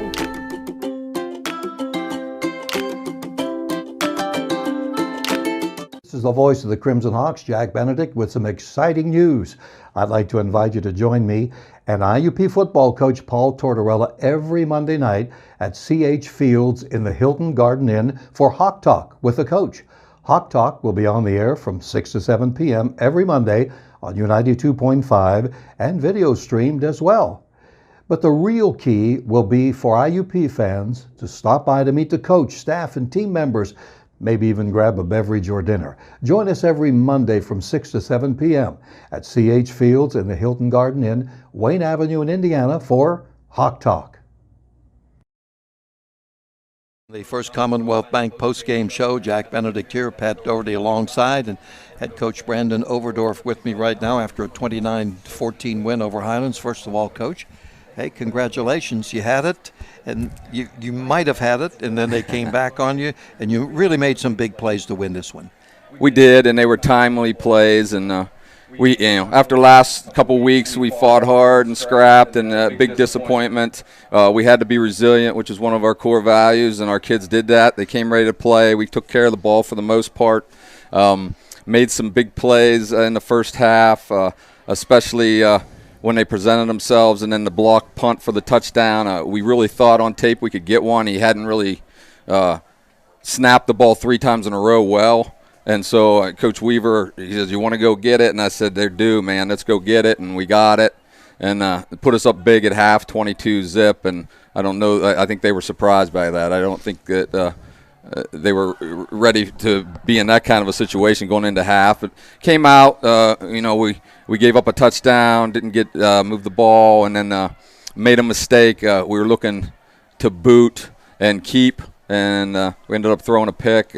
But that's my fault for calling it. I didn't make it clear enough. Obviously, we wanted them to keep the ball, but kind of let them back in the football game a little bit. But our kids didn't quit and finished a big drive there at the end to put it away. But I think our defense is kind of the story of the night. I mean, they kind of had an explosive offense coming in. Their running back was running really well against everybody. I mean, every tape we watched, they were ripping off and gashing runs.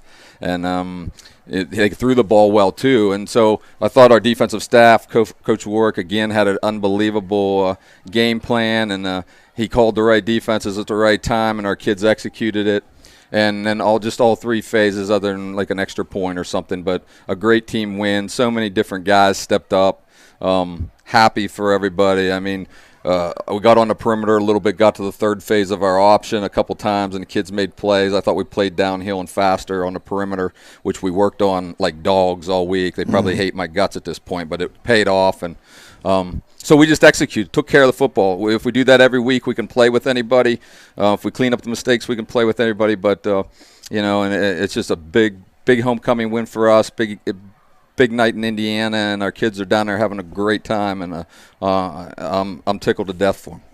Yeah. After Jake had the back-to-back sacks, which is really unusual in itself by the same player. So, you had a penalty. What was the call? We couldn't figure out what the sign was. That long penalty before your last drive, whenever you put up made it 29-14. Boy, I can't even remember, Jack. It was like this. Oh, they got us for a crackback block on the toss sweep. Well, that's what Doc thought. Yeah, so it was looked like he got his head in front and everything. But that rule has changed. None of us like it, but they called it on us, and that was a big run on that drive that got called back. So we had to. I think it was the next drive that we had to finish, but that was we got the draw play after that. Devin ripped off the draw play on long and kept the drive alive. But that was what that call was, and it was close. Yeah. Well, we thought it might have been targeting at first, but here or there. In any event, I think you hit it on the head, and we talked about it earlier when Jake was up here. The defense, not only did you put pressure, but the secondary was outstanding.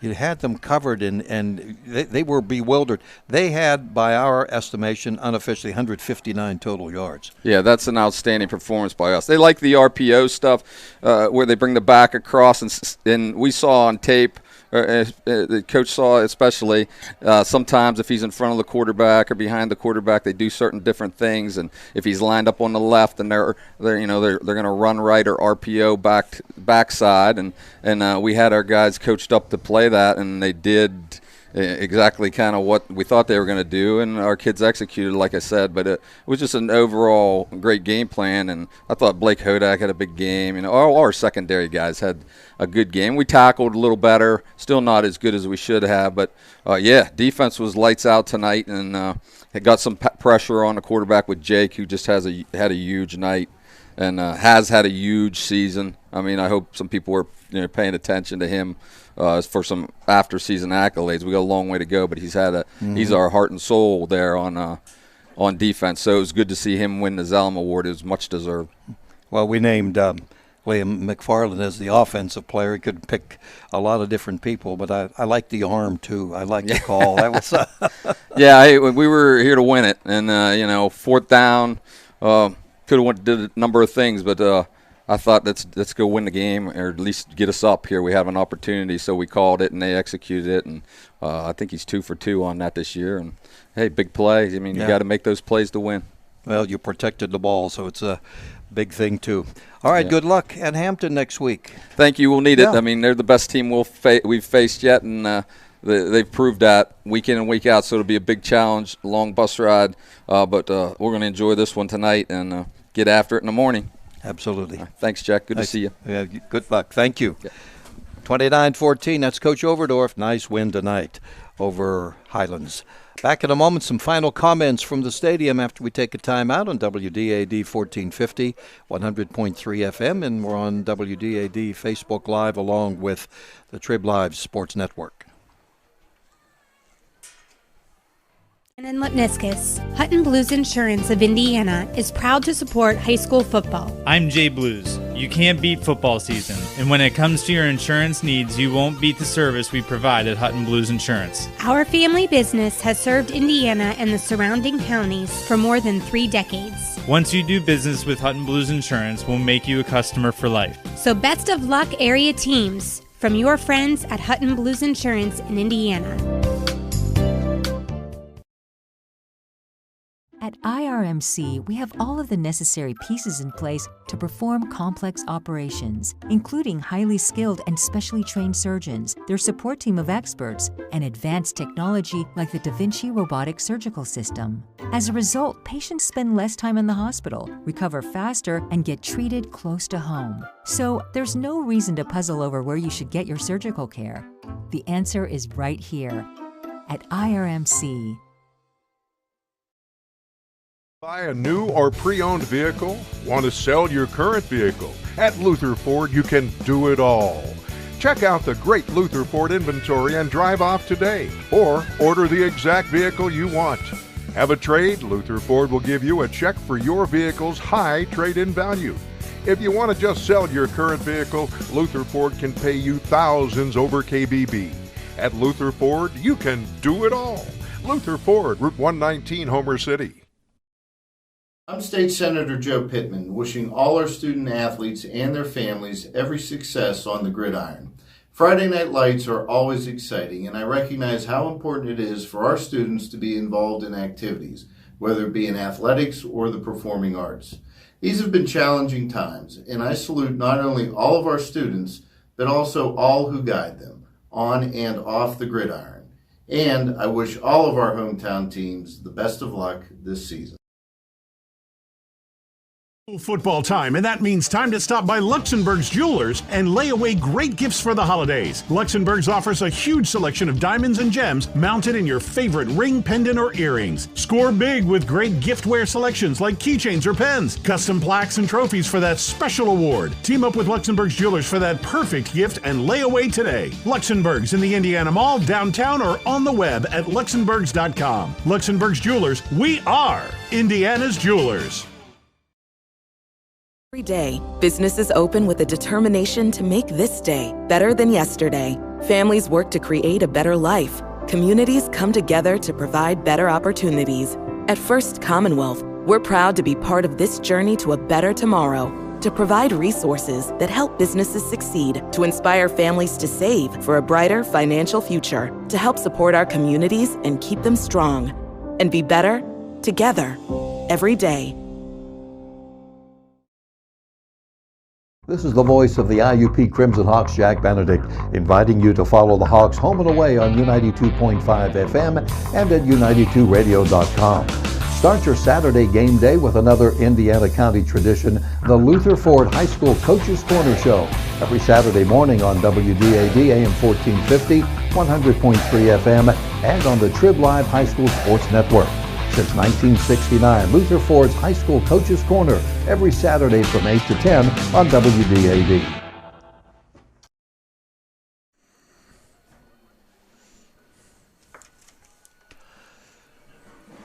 And we're back live at Andy Kosneski Field here on a homecoming night that's turned out to be great.